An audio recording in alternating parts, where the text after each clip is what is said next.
বলো, কেন ডেকেছো? এই তুমি আমার কেবিনে আসতে অনুমতি নিয়ে আসলে না কেন? মজা করা বাদ দিয়ে বলো, কেন ডেকেছো? হাতে অনেক কাজ আছে। এই ফাইলটা একটু ঠিক করে দাও। আচ্ছা, তুমি কি এখনো ছোট? খালি মোবাইলে এত কার্টুন দেখো কেন? ফাইলটা তুমি করতে পারো। আগে তো ঠিক মতো কাজ করতে, এখন করো না কেন? আমার কাজ করতে ভালো লাগে না, শুধু কার্টুন দেখতে ভালো লাগে। আগে করেছি, তখন তো বিয়ে হয়নি। এখন বিয়ে হয়েছে, তাই আমার কাজ সব তুমি করবে। তাহলে অফিসে আসো কেন? বাসায় বসে বসে কার্টুন দেখতে পারো না? আমি বাসায় বসে কার্টুন দেখবো, আর তুমি অফিসে বসে মেয়েদের সাথে আড্ডা দিবে, সেটা কি আমি জানি না? এসব তোমার ভুল ধারণা। আমি কখনো মেয়েদের সাথে আড্ডা দেই না। কাজ করে শেষ করতে পারি না, মেয়েদের সাথে আবার আড্ডা দিব? তোমাদের মতো ছেলেদের আমার ভালো করে চেনা আছে। এখন কথা না বলে আমার ফাইলটা ঠিক করে দাও। ঠিক আছে, দিচ্ছি। একটু রাগ নিয়ে কথাটা বললাম, আর প্রেমা মুচকি মুচকি হাসছে। আমি প্রেমার সামনে বসে ফাইলটা ঠিক করতে লাগলাম। 10 মিনিটের মধ্যে কাজ শেষ হয়ে গেল। এই নাও তোমার ফাইল। আমি আমার কেবিনে যাচ্ছি। যাওয়ার আগে আমাকে একটা কিস করে যাও। প্রেমা, এটা অফিস। তোমাকে বাসায় গেলে কিস করব। আমার হাতে অনেক কাজ জমে আছে। আমি তোমার কোনো কথাই শুনতে চাই না, তুমি এখন আমাকে কিস করবে।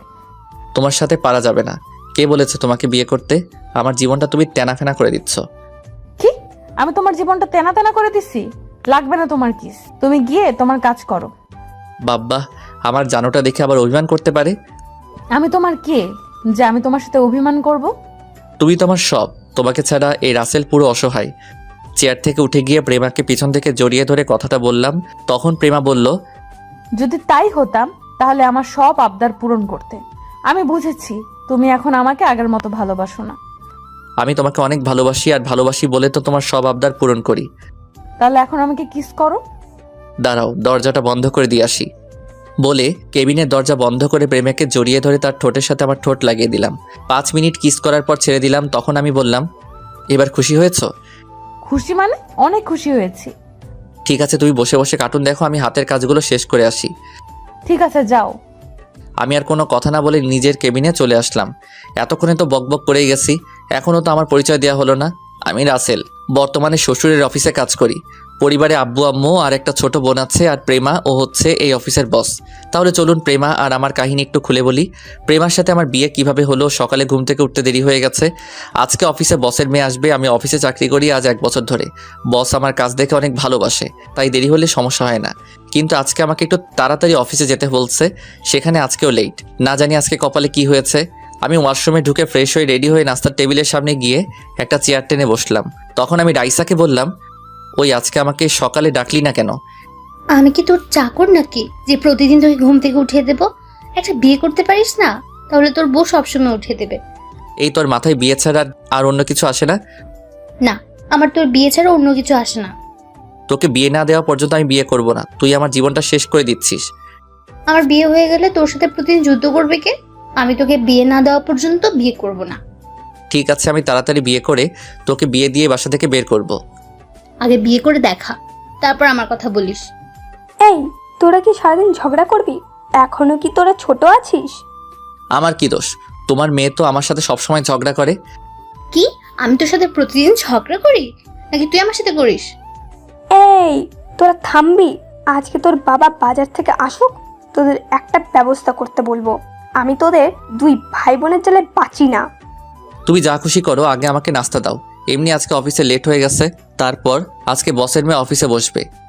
এটা কি তোর আজকে নতুন নাকি? তুই তো প্রতিদিন সকালে দেরি করে উঠিস। আমি কি করব, আমার যে প্রচুর ঘুম, তাই সকাল সকাল উঠতে পারি না। তাহলে একটা বিয়ে করতে পারিস না? তোর বউ তোকে প্রতিদিন ডেকে তুলে দিবে।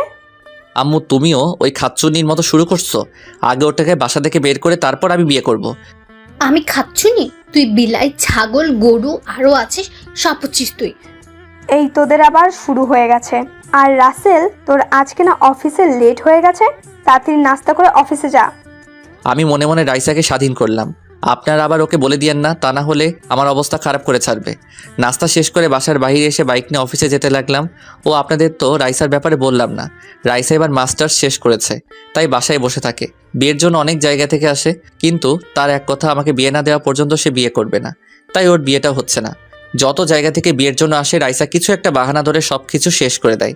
আপনাদের সাথে কথা বলতে বলতে অফিসে চলে আসলাম। গেট দিয়ে ঢুকে বাইকটা পার্কিং করে অফিসের ভিতরে চলে গেলাম। নিজের কেবিনে বসতে না বসতেই পিয়ন শালা এসে বলল, স্যার, ম্যাম আপনাকে ওনার কেবিনে দেখা করতে বলেছে।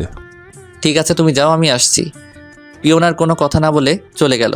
আমি দোয়া দরুদ পড়তে পড়তে ম্যামের কেবিনের সামনে গিয়ে বললাম, ভিতরে আসতে পারি ম্যাম?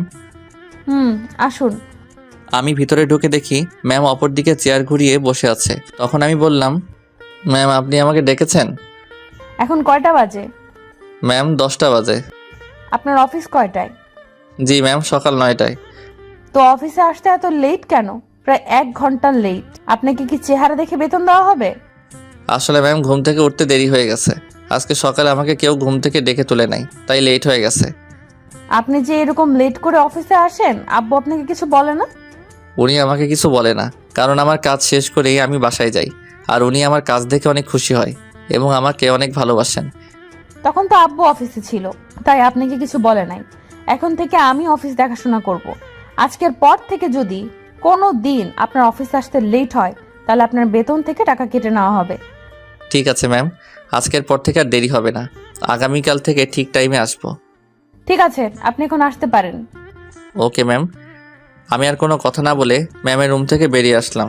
আসার সময় ম্যামের 14 গোষ্ঠী উদ্ধার করলাম। আবার মনে মনে বললাম, ম্যাম তো ঠিকই বলেছে, এভাবে লেট করে অফিসে আসলে কোনো অফিসে আমাকে চাকরি দিবে না।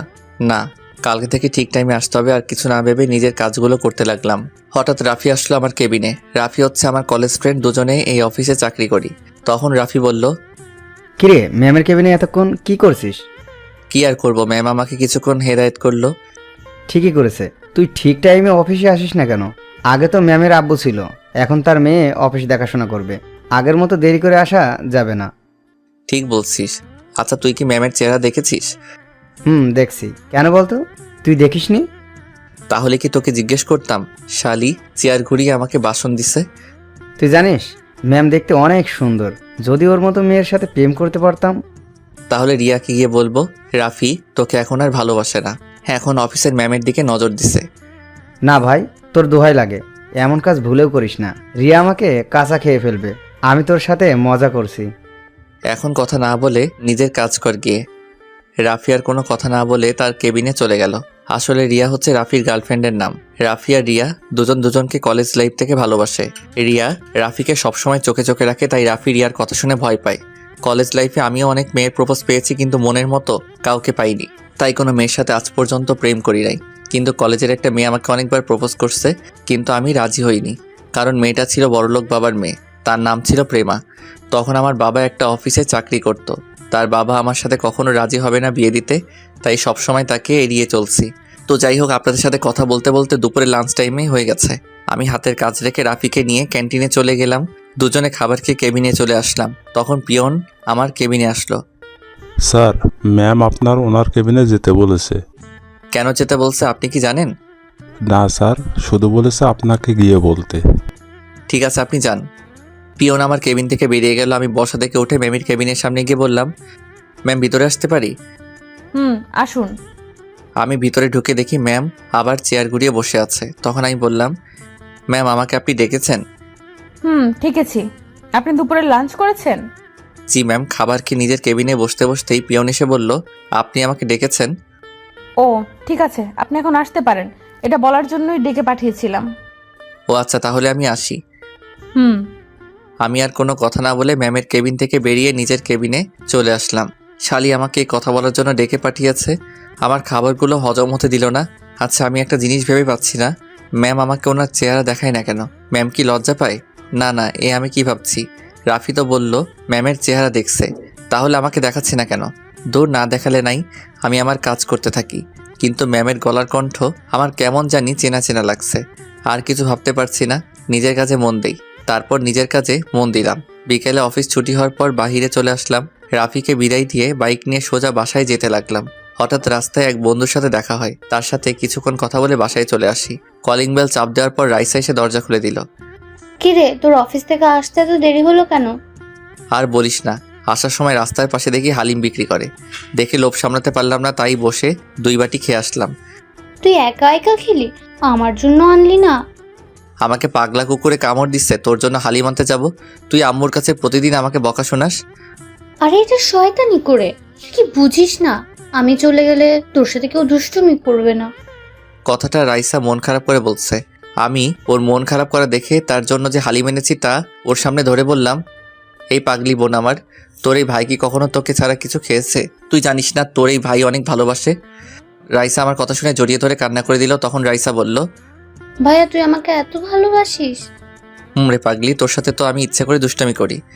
ঠিক আছে, এখন ভেতরে আয়। আর কোনো কথা না বলে ভিতরে ঢুকে নিজের রুমে চলে গেলাম। ওয়াশরুমে ঢুকে ফ্রেশ হয়ে বিছানায় শুয়ে মোবাইল টিপতে লাগলাম। আসলে বন্ধুর সাথে কথা বলে আসার সময় হালিম দেখে লোভ সামলাতে পারি নাই, তাই আমি 2 বাটি খেয়ে রাইসার জন্য 2 বাটি নিয়ে আসলাম। আব্বু আম্মু আবার হালিম খায় না, আমার রাইসার হালিম অনেক পছন্দ। তো যাই হোক, রাতে সবার সাথে খাবার খেয়ে রুমে চলে আসলাম। বিছানায় শুয়ে মোবাইল টিপতে গেলে ম্যামের কথাগুলো মনে পড়ে যায়। মোবাইলে অ্যালার্ম দিয়ে রাখলাম, তাই আর মোবাইল না টিপে ঘুমিয়ে পড়লাম। সকালে ঘুম থেকে তাড়াতাড়ি উঠে গেলাম। ঘড়ির দিকে তাকিয়ে দেখি মাত্র 7টা বাজে। এখন অফিসের টাইম 2 ঘন্টা বাকি আছে। বিছানা থেকে নেমে ওয়াশরুমে ঢুকে ফ্রেশ হয়ে একটা জামা গায়ে দিয়ে নিচে আসলাম। তখন আব্বু আম্মু এবং রাইসা আমার দিকে কেমন চোখে যেন তাকিয়ে আছে। আমি তো কিছুই বুঝতে পারছি না। তোমরা সবাই আমার দিকে এভাবে তাকিয়ে আছো কেন? আমি কি কোনো এলিয়েন নাকি? বাবা, তোর কিছু হয়েছে? শরীর খারাপ নাকি? এ কথা বললে কেন? আমি তো ঠিকই আছি। মানে আম্মু বলতে চাইছে সূর্য আজকে কোন দিকে উঠছে। কেন? প্রতিদিন যেই দিকে উঠে আজকেও সেই দিকেই উঠেছে। রাইসা, আমার মনে হয় রাসেলের কিছু হয়েছে। যে ছেলেকে সকালে এত ডাকার পরেও উঠে না, সে ছেলে আজকে এত সকাল সকাল কিভাবে উঠলো? আমি কি সকাল সকাল উঠতে পারি না? সেটা তো আমরা আজ 1 বছর ধরে দেখে আসছি। আরে অফিসের ম্যাম অনেক কড়া। গতকাল আমাকে যে বাসন দিছে, তাই সকাল সকাল ঘুম থেকে উঠে গেলাম।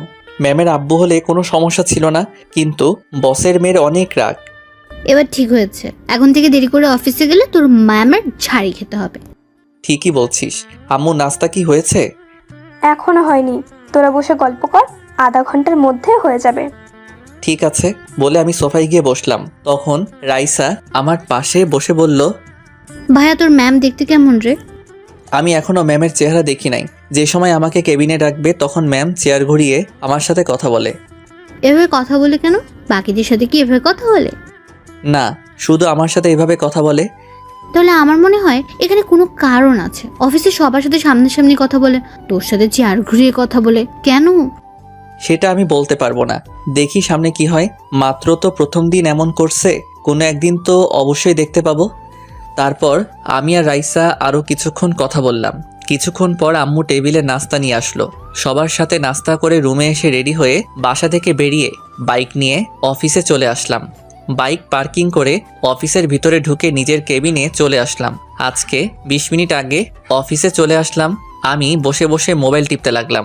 অফিসের সবাই আস্তে আস্তে আসা শুরু করলো। কিছুক্ষণ পর রাফি অফিসের ভিতরে ঢুকে আমাকে দেখে কেবিনে আসলো। তখন রাফি বলল, কিরে, তুই কি রাসেল নাকি অন্য কেউ? আমি রাসেল না, রাসেলের ফটোকপি।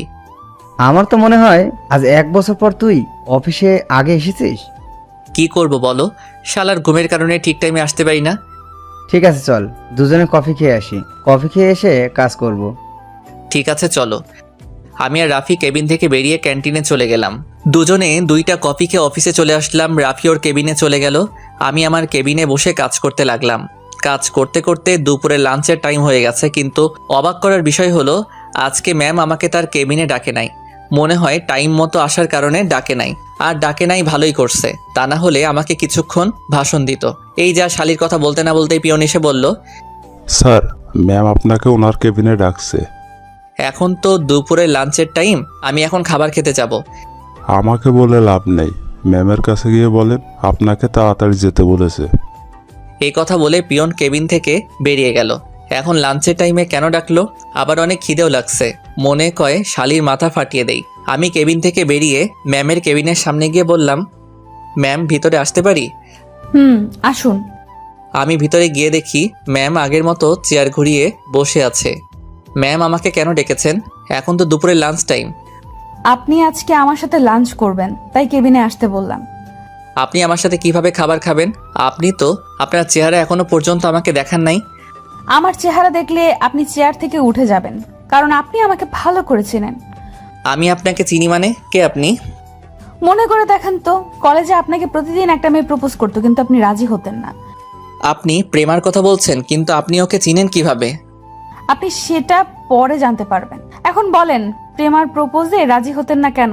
সে কি দেখতে খারাপ? আসলে ম্যাম, প্রেমা মেয়েটাকে আমারও অনেক পছন্দ, কিন্তু সে ছিল বড়লোক বাবার একমাত্র মেয়ে। আমার বাবা ছিল সাধারণ একটা অফিসের কর্মচারী। প্রেমার বাবা কখনো আমাদের সম্পর্ক মেনে নিবে না, তাই প্রেমা যতবার প্রপোজ করত আমি তাকে ফিরিয়ে দিতাম। তোমার বাবা অফিসে কর্মচারী তো কি হয়েছে? উনি কি মানুষ না?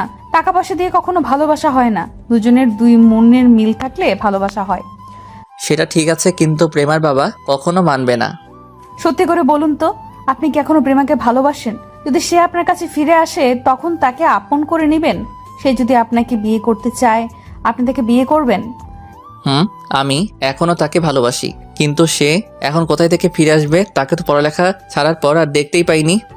সে আপনার আশেপাশেই আছে, আপনি বলুন তাকে আপন করবেন। বিয়ে করতে রাজি আছি, যদি তার বাবা মা এবং আমার বাবা মা রাজি থাকে। প্রেমার বাবা মা সবাই রাজি আছে, এখন আপনি রাজি কিনা সেটা বলুন। আপনি জানলেন কিভাবে যে প্রেমা রাজি আছে? আপনি কে? হঠাৎ ম্যাম চেয়ার ঘুরিয়ে আমার দিকে তাকিয়ে মুচকি মুচকি হাসছে। আমি তো ম্যামকে দেখে অবাক হয়ে গেলাম। এ আর কেউ নয়, প্রেমা। তখন প্রেমা আমাকে বলল, কি ব্যাপার, শখ খেলো নাকি মিস্টার রাসেল? প্রেমা তুমি এখানে? তার মানে এটা তোমাদের অফিস? এটা আমাদের অফিস। 4 দিন আগে অফিসে আব্বুর কাছে আসলাম, তখন হঠাৎ তোমাকে অফিসে দেখি। তারপর আব্বুকে বুঝিয়ে আমি অফিসে জয়েন করি। আব্বু আমাকে আগের থেকে বলেছে অফিসের দায়িত্ব হাতে নেওয়ার জন্য, কিন্তু আমার অফিসের কাজ করতে ভালো লাগে না। তোমাকে দেখি অফিসের বসের দায়িত্ব পালন করতে এসেছি। এই জন্যই তো বলি তুমি আমাকে চেহারা দেখাও না কেন? তোমার গলার কণ্ঠ কেমন যেন চেনা চেনা লাগছে। আচ্ছা, তুমি পড়াশোনা শেষ করার পর কোথায় ছিলে? আসলে পড়ালেখা শেষ করার কিছুদিন পর আমার ব্লাড ক্যান্সার ধরা পড়ে। প্রায় 6 মাস বাংলাদেশে অনেক ডাক্তার দেখিয়েছি, কিন্তু কোনো উন্নতি দেখছি না। তারপর আব্বু আমাকে আমেরিকা মামাদের কাছে নিয়ে যায়। সেখানে একটা হসপিটালে আমার অপারেশন হয়। আল্লাহ দিলে 6 মাসে আমি পুরোপুরি সুস্থ হয়ে যাই। সুস্থ হয়ে বাংলাদেশে ফিরে আসি। ও রাসেল, তুমি আমাকে একটু ভালোবাসা দিবে? আমি সারা জীবন তোমায় আগলে রাখবো, কখনো কষ্ট পেতে দিব না। আমি চেয়ার থেকে উঠে প্রেমাকে পিছন থেকে জড়িয়ে ধরে বললাম, আমিও তোমাকে ভালোবাসি। একমাত্র তোমার কারণে সব মেয়েদের রিজেক্ট করে দিছি। আমি তোমাকে প্রথম দিন কলেজে দেখে পছন্দ করে ফেলি, কিন্তু যখন শুনলাম তুমি বড়লোক বাবার একমাত্র মেয়ে, তখন পিছিয়ে গেলাম। তুমি জানো আমি আব্বুর কাছে তোমার ব্যাপারে সবকিছু খুলে বসছি। আব্বু তোমার কথায় অনেক খুশি। আব্বু তোমার মতো একটা ছেলে খুঁজছে আমার জন্য। তাহলে তো আর কোনো সমস্যা নেই, কিছুদিন পরে তোমাকে বিয়ে করে বাসায় নিয়ে যাব। ঠিক আছে, লাঞ্চ টাইম তো শেষ হয়ে গেছে, তুমি ফ্রেশ হয়ে আসো। আজকে তোমার জন্য নিজ হাতে বিরিয়ানি বানিয়ে নিয়ে আসলাম। ওকে, আমি ফ্রেশ হয়ে আসছি বলে ওয়াশরুমে ঢুকে ফ্রেশ হয়ে আসলাম। প্রেমা আমার সামনে একটা টিফিন বক্স দিল। আমি খুলে দেখি বিরিয়ানি। আমি খেতে শুরু করলাম। হঠাৎ মনে হলো প্রেমা তো এখনো খাবার খায়নি। আসলে পেটের খিদায় প্রেমার কথা ভুলে গেছি। প্রেমার দিকে তাকিয়ে দেখে আমার দিকে তাকিয়ে আছে। আমি কোনো কথা না বলে প্রেমার মুখের সামনে খাবার ধরলাম। প্রেমা কোনো কথা না বলে খেতে লাগলো। ও তার মানে আমার হাতে খাওয়ার জন্য এতক্ষণ মহারানী বসেছিল। প্রেমাকে আমি খাইয়ে দিতে লাগলাম। প্রেমা আমার দিকে তাকিয়ে আছে। এভাবে আমার দিকে তাকিয়ে আছো কেন? তুমি কি আমার সেই রাসেল যাকে 1000বার প্রপোজ করার পরেও রাজি হলো না? তুমি সবকিছু শুনে তারপরেও কথাটা কিভাবে বলছো? এইভাবে সারা জীবন আমাকে খাইয়ে দিবে তো? তোমার কি হাত নেই? আমি তোমাকে খাইয়ে দিতে যাব কেন? তোমার আর খাইয়ে দিতে হবে না, আমি আর খাবো না। ও মা, মহারানী দেখি আবার রাগ করতে জানে। তুমি চাইলে আমি সবসময় তোমাকে খাইয়ে দিব। এই না হলে আমার জামাই। হয়েছে হয়েছে, এখন তাড়াতাড়ি খাও, হাতের কিছু কাজ বাকি আছে। আজকে তোমাকে আর কাজ করতে হবে না, দুজন মিলে বাইরে ঘুরতে যাব। ঠিক আছে। তারপর দুজনে খাবার খেলাম। প্রেমা আমার থেকে টিফিন বক্সটা নিয়ে ওয়াশরুমে চলে গেল। কিছুক্ষণ পর বেরিয়ে আসলো, হাতে করে 1 গ্লাস পানি নিয়ে আসলো। আমার হাতটা ধুয়ে দিল। তারপর প্রেমার ওড়না দিয়ে মুখ মুছে দিল। তারপর কিছুক্ষণ রেস্ট নিয়ে প্রেমা আর আমি অফিস থেকে বেরিয়ে বাইক নিয়ে ঘুরতে গেলাম। প্রেমা আমাকে পিছন থেকে জড়িয়ে ধরে আছে। রাত 9টার সময় বাসায় ফিরে আসলাম। প্রেমাকে তাদের বাসার সামনে নামিয়ে দিয়ে আমার বাসায় চলে আসলাম। দেখতে দেখতে আমাদের বিয়েটা হয়ে গেল। 2 ফ্যামিলি মিলে আমাদের বিয়ের দিন তারিখ ঠিক করলো। তারপর বিয়েটা হয়ে গেল। বিয়ের 1 মাস পর থেকে প্রেমা অফিসে বসে, এতে আব্বু আম্মু কিছু বলে না। তারা চায় আমি আর প্রেমা মিলে অফিসটা চালাই। এরপর থেকে প্রেমা অফিসে বসের দায়িত্ব পালন করে, কিন্তু তার সব কাজ আমার হাতে করাই। প্রেমা সারাদিন অফিসে বসে ছোট বাচ্চাদের মতো কার্টুন দেখে। এই ছিল অতীতের কাহিনী। এবার বর্তমানে আসা যাক। প্রেমার কেবিন থেকে বেরিয়ে আসতেই কারোর সাথে ধাক্কা খেলাম, কিন্তু আমি পড়ি নাই। যে আমার সাথে ধাক্কা খেয়েছে সে পড়ে গেছে। নিচের দিকে তাকিয়ে দেখি একটা মেয়ে, কিন্তু তাকে কখনো এই অফিসে দেখি নাই। তখন মেয়েটি উঠে এসে আমাকে একটা থাপ্পড় মেরে দিল। তারপর বলতে লাগলো, কুত্তার বাচ্চা, দেখে চলতে পারিস না? দেখে তো মনে হচ্ছে এই অফিসে কাজ করিস। আমি ইচ্ছে করে আপনাকে ধাক্কা দেই নাই। আর একটা কথা, আমার মা বাবাকে গালি দিয়ে কথা বলবেন না। যদি গালি দেয় তাহলে তুই কি করবি? তুই জানিস আমি চাইলে প্রেমাকে বলে তোকে এই অফিস থেকে বের করে দিতে পারি। আপনি বলে দেখতে পারেন, কোনো লাভ হবে না। আর একটা কথা, আপনি শুধু মেয়ে মানুষ দেখে আজকে বেঁচে গেছেন, তা না হলে আমার থাপ্পড়ের প্রতিশোধ আমি নিয়ে ছাড়তাম। তুই বেশি বেড়ে গেছিস, দাঁড়া তোর চাকরি এক্ষুনি আমি খেয়ে দিচ্ছি। বলে মেয়েটার প্রেমার কেবিনে চলে গেল। আমি দাঁড়িয়ে না থেকে নিজের কেবিনে চলে আসলাম। একটা ফাইলের কাজ করতে আসছি, হঠাৎ প্রেমা ফোন দিয়ে বলল তার কেবিনে একটু যেতে। আমি কেবিন থেকে বেরিয়ে সোজা প্রেমার কেবিনে ঢুকে গেলাম। ওই মেয়েটা আমাকে দেখে বলল, দেখছিস প্রেমা কি অসভ্য ছেলে, তোর কেবিনে ঢুকতে অনুমতি নিয়ে আসলো না। আমি তোর কেবিনে আসার সময় এই ছেলেটা আমাকে ধাক্কা দিয়ে ফেলে দিচ্ছে। প্রেমা, আমি ইচ্ছে করে ওকে ধাক্কা দিয়ে ফেলে দেই নাই। তোমার কেবিন থেকে বেরিয়ে যেতেই ওনার সাথে ধাক্কা লাগে, তারপর উনি পড়ে যায়। তারপর আমার মা বাবাকে গালি দিছে এবং আমার গালে একটা থাপ্পড় মারছে। প্রেমা চেয়ার থেকে উঠে ওই মেয়েটা দুই গালে দুইটা থাপ্পড় মেরে দিল। ওই মেয়েটা গালে হাত দিয়ে বলল, প্রেমা, তুই আমার বান্ধবী হয়ে ওই ছেলের কথায় আমার গায়ে হাত তুললি? তো সাহস কি করে হলো ওর গায়ে হাত তোলার, আবার ওর আব্বু আমাকে গালি দেওয়ার? তুই জানিস ও কে? কে ও, যার জন্য আমার গায়ে হাত তুললি? ও আমার স্বামী, আর তুই ওর গায়ে হাত তুলছিস? আমার শ্বশুর শাশুড়িকে গালি দিছস? আমি রাসেলের সম্বন্ধে ভালো করে জানি, ও কোনো মেয়েকে ধাক্কা তো দূরের কথা, কোনো মেয়ের হাতও তুলবে না। তুই শুধু আমার বান্ধবী দেখে আর কিছু করলাম না, তা না হলে উচিত শিক্ষা দিয়ে ছাড়তাম। সরি প্রেমা, আমি বুঝতে পারি নাই ও যে তোর স্বামী। আমি যদি তোর স্বামীকে আগেই দেখতাম তাহলে এমনটা হতো না। তুই আমাকে মাফ করে দে। আমার কাছে মাফ না চেয়ে রাসেলের কাছে ক্ষমা চা। ও যদি তোকে ক্ষমা করে তাহলে আমিও তোকে মাফ করে দিব। আপনি আমাকে ক্ষমা করে দেন, আমি আপনাকে চিনতে পারি নাই। আমি তোমাকে ক্ষমা করে দিছি, ভবিষ্যতে এমন কাজ আর কারোর সাথে করবেন না, তা না হলে তোমাকে পস্তাতে হবে, কথা মনে রাখিস। এই বলে আমি নিজের কেবিনে চলে আসলাম।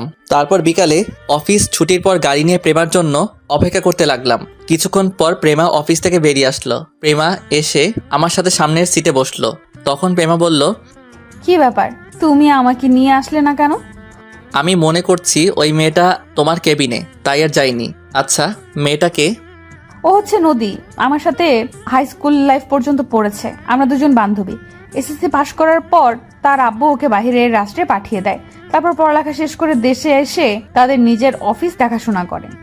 ও, তাহলে ও আমাকে দেখে নাই? তোমার সাথে যোগাযোগ ছিল না? যোগাযোগ থাকলে কি আজকের এই ঘটনা ঘটতো? তাও ঠিক বলছো। তারপর আমি আর প্রেমা কথা বলতে বলতে বাসায় চলে আসলাম। আপনাদের একটা কথা বলে রাখি, প্রেমা বাসায় আসলে আব্বু আম্মুর সেবা যত্ন করা শুরু করে। বাসায় প্রেমা আমার সাথে তেমন শয়তানি করে না, অফিসে আমার অবস্থা খারাপ করে ফেলে। তার এসব পাগলামি আমার অনেক ভালো লাগে। বাসায় এসে কলিং বেল চাপ দিলাম। কিছুক্ষণ পর আম্মু এসে দরজা খুলে দিল। আমাদের দেখে আম্মু বলল, কি রে, তোরা এসেছিস? আম্মু। আম্মু, তুমি দুপুরের ওষুধ ঠিক মতো খেয়েছো? খেয়েছি, আর আল্লাহ দিলে আমি এখন ভালো আছি। আমাকে তোর চিন্তা করতে হবে না। ঠিক আছে, এখন বলো আব্বু কোথায়? তোর আব্বু রুমে বসে কফি খাচ্ছে আর পেপার পড়ছে। ঠিক আছে রাসেল, তুমি রুমে যাও, আমি আব্বুকে দেখে আসছি। ঠিক আছে যাও। আমি আর কোনো কথা না বলে রুমে চলে আসলাম। প্রেমা আব্বুর রুমে চলে গেল। এবার দেখছেন প্রেমা বাসায় আসলে কি করে। আমি ওয়াশরুমে ঢুকে ফ্রেশ হয়ে বিছানায় শুয়ে মোবাইল টিপতে লাগলাম। রাতে সবার সাথে খাবার খেয়ে আমি রুমে চলে আসলাম। প্রেমা আব্বু আম্মুকে ওষুধ খাইয়ে দিয়ে আসবে, আর রাইসা তার এক বান্ধবীর বিয়েতে গেছে, তাই ওর কথা বললাম না। কিছুক্ষণ পর প্রেমা রুমে ঢুকে দরজা লাগিয়ে বিছানায় এসে আমাকে জড়িয়ে ধরলো। এই, আমি মা হতে চাই। আব্বু আম্মুর অনেক শখ দাদা দাদির রাগ শোনার। আগে রাইসার বিয়েটা হয়ে যাক, তারপর সব হবে। আমি তোমার কোনো কথা শুনতে চাই না, আমি বলছি মা হব। এখন তুমি ছেলে মেয়ে লালন পালন করতে পারবে? আমি পারবো, তুমি আমাকে একটা তোমার মতো ছেলে দাও। ঠিক আছে, কিছুদিন অপেক্ষা করো, তারপর তোমার সব আবদার পূরণ করব। ওকে, এখন আমাকে একটা কিস করো। ঠিক আছে, করছি। আমি প্রেমাকে জড়িয়ে ধরে তার ঠোঁটের সাথে ঠোঁট লাগিয়ে দিলাম। প্রায় 5 মিনিট পর ছেড়ে দিয়ে দুজন দুজনকে জড়িয়ে ধরে শুয়ে পড়লাম। আজ 5 দিন পর আমি রাতের খাবার খেয়ে রুমে শুয়ে মোবাইল টিপতে আসি। হঠাৎ রাইসা আমার রুমে আসলো। তখন আমি রাইসাকে দেখে বললাম, কিরে রাইসা, তুই আমার রুমে কিছু বলবি? রাইসা আমার পাশে বসে বলল, আসলে ভাইয়া, কলেজ লাইফ থেকে একটা ছেলের নাম রনি আমাকে ভালোবাসে, কিন্তু আমি তাকে ফিরিয়ে দিই। আমি তাকে বলছি আমি তাকে ভালোবাসতে পারবো না, কিন্তু সে আমাকে প্রতিদিন ভালোবাসার কথা বলে। আমার বান্ধবীর বিয়েতে রনি এসে আমাকে ভালোবাসার কথা বলেছে। ছেলেটা কেমন, ভালো নাকি খারাপ? ভাইয়া, ছেলেটা অনেক ভালো, আমার সাথে কখনো খারাপ কিছু করে নাই, শুধু ভালোবাসার কথা বলে। তোর কি রনিকে পছন্দ হয়? ছেলেটাকে পছন্দ হয়, কিন্তু আমি ভালোবাসা বিশ্বাস করি না। আমি ওকে বলেছি আমার বাসায় বিয়ের প্রস্তাব নিয়ে আসতে।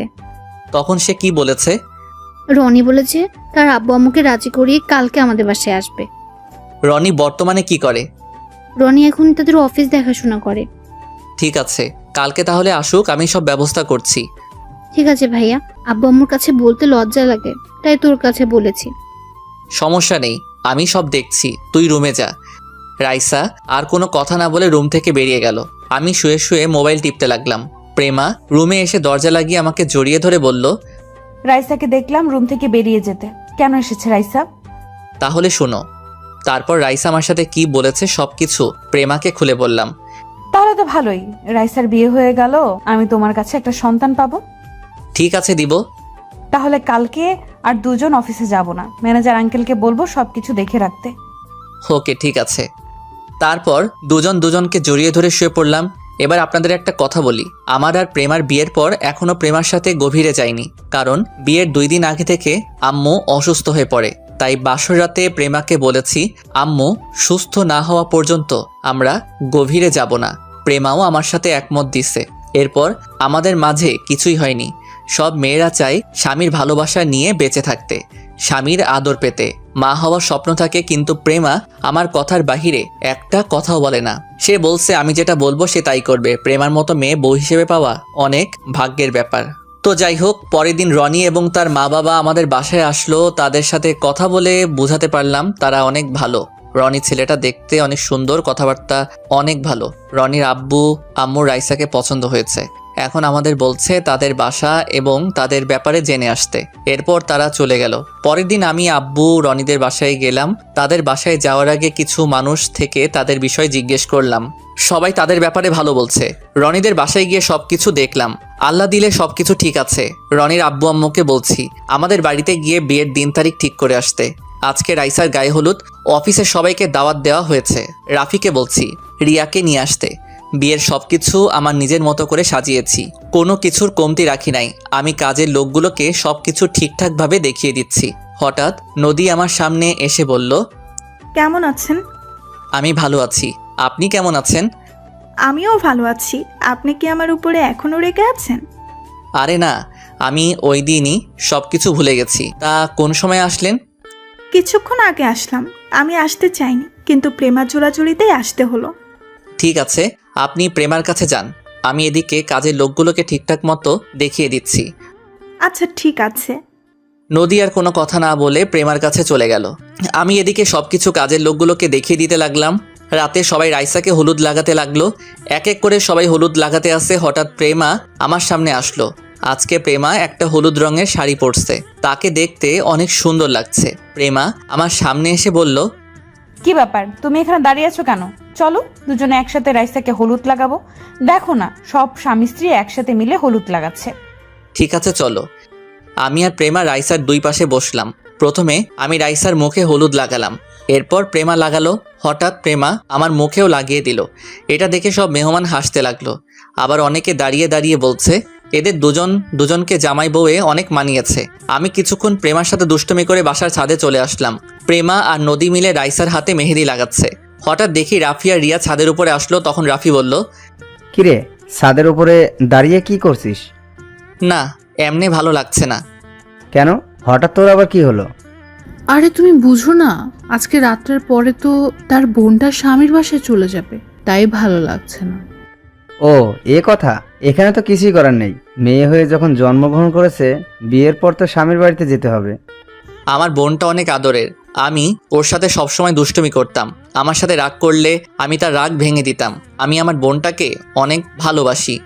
আমি এ কথা বলে কান্না করে দিলাম। রাফি আমাকে জড়িয়ে ধরে বলল, আরে পাগল, কান্না করিস কেন? তুই যদি ভেঙে পড়িস তাহলে রাইসা অনেক কষ্ট পাবে, আর তার সামনে সবসময় হাসি খুশি থাকবি, তাকে তুই কিছু বুঝতে দিবি না। আচ্ছা ঠিক আছে। রাফি আর রিয়া আরও কিছুক্ষণ কথা বলে নিচে চলে গেল। আমি ছাদের উপরে দাঁড়িয়ে আকাশের দিকে তাকিয়ে আছি। হঠাৎ কেউ একজন পিছন থেকে ঘাড়ে হাত দিল। আমি তাকিয়ে দেখি প্রেমা। কি ব্যাপার প্রেমা, তুমি এখানে কেন? ওদিকের কাজ কি শেষ? মেহেদি লাগানো শেষ, এখন সবাই বসে নাচ গান উপভোগ করতে আসে। আমি তোমাকে না দেখে ছাদে আসলাম। তুমি এখানে একা একা কি করো? এমনি ভালো লাগছে না, তাই ছাদে দাঁড়িয়ে আছি। আমি মনের কথা বুঝতে পারছি, মন খারাপ করো না। সব মেয়েকে বিয়ের পর স্বামীর বাড়িতে যেতে হবে, এটা দুনিয়ার নিয়ম। প্রেমা আমাকে একটু জড়িয়ে ধরে থাকবে কিছুক্ষণ? এটা আবার বলতে হবে নাকি? এই বলে প্রেমা আমাকে শক্ত করে জড়িয়ে ধরলো। আমিও প্রেমাকে শক্ত করে জড়িয়ে ধরলাম। দুজনে কিছুক্ষণ এইভাবে থেকে নিচে চলে আসলাম। প্রেমা আমাকে খাবার খেয়ে আসতে বলেছে, আমি খাবো না বলে রুমে চলে আসলাম। প্রেমা কোনো কথা না বলে নিচে চলে গেল। আমি রুমে এসে ফ্রেশ হয়ে বিছানায় শুয়ে পড়লাম। কিছুক্ষণ পর প্রেমা রুমে আসলো, হাতে 1 প্লেট খাবার নিয়ে এসেছে। প্রেমা প্লেটটা বিছানায় রেখে পানি নিয়ে আসলো, আমার পাশে বসে বলল, উঠে বসো, খাবার খেয়ে নাও। প্রেমা আমি খাবার খাবো না, তুমি খেয়ে নাও। সারাদিন কাজে বিজি ছিলে, খাওয়া দাওয়া ঠিক মতো করো নাই। এখন উঠে বলছি, আমি নিজের হাতে খাইয়ে দিচ্ছি।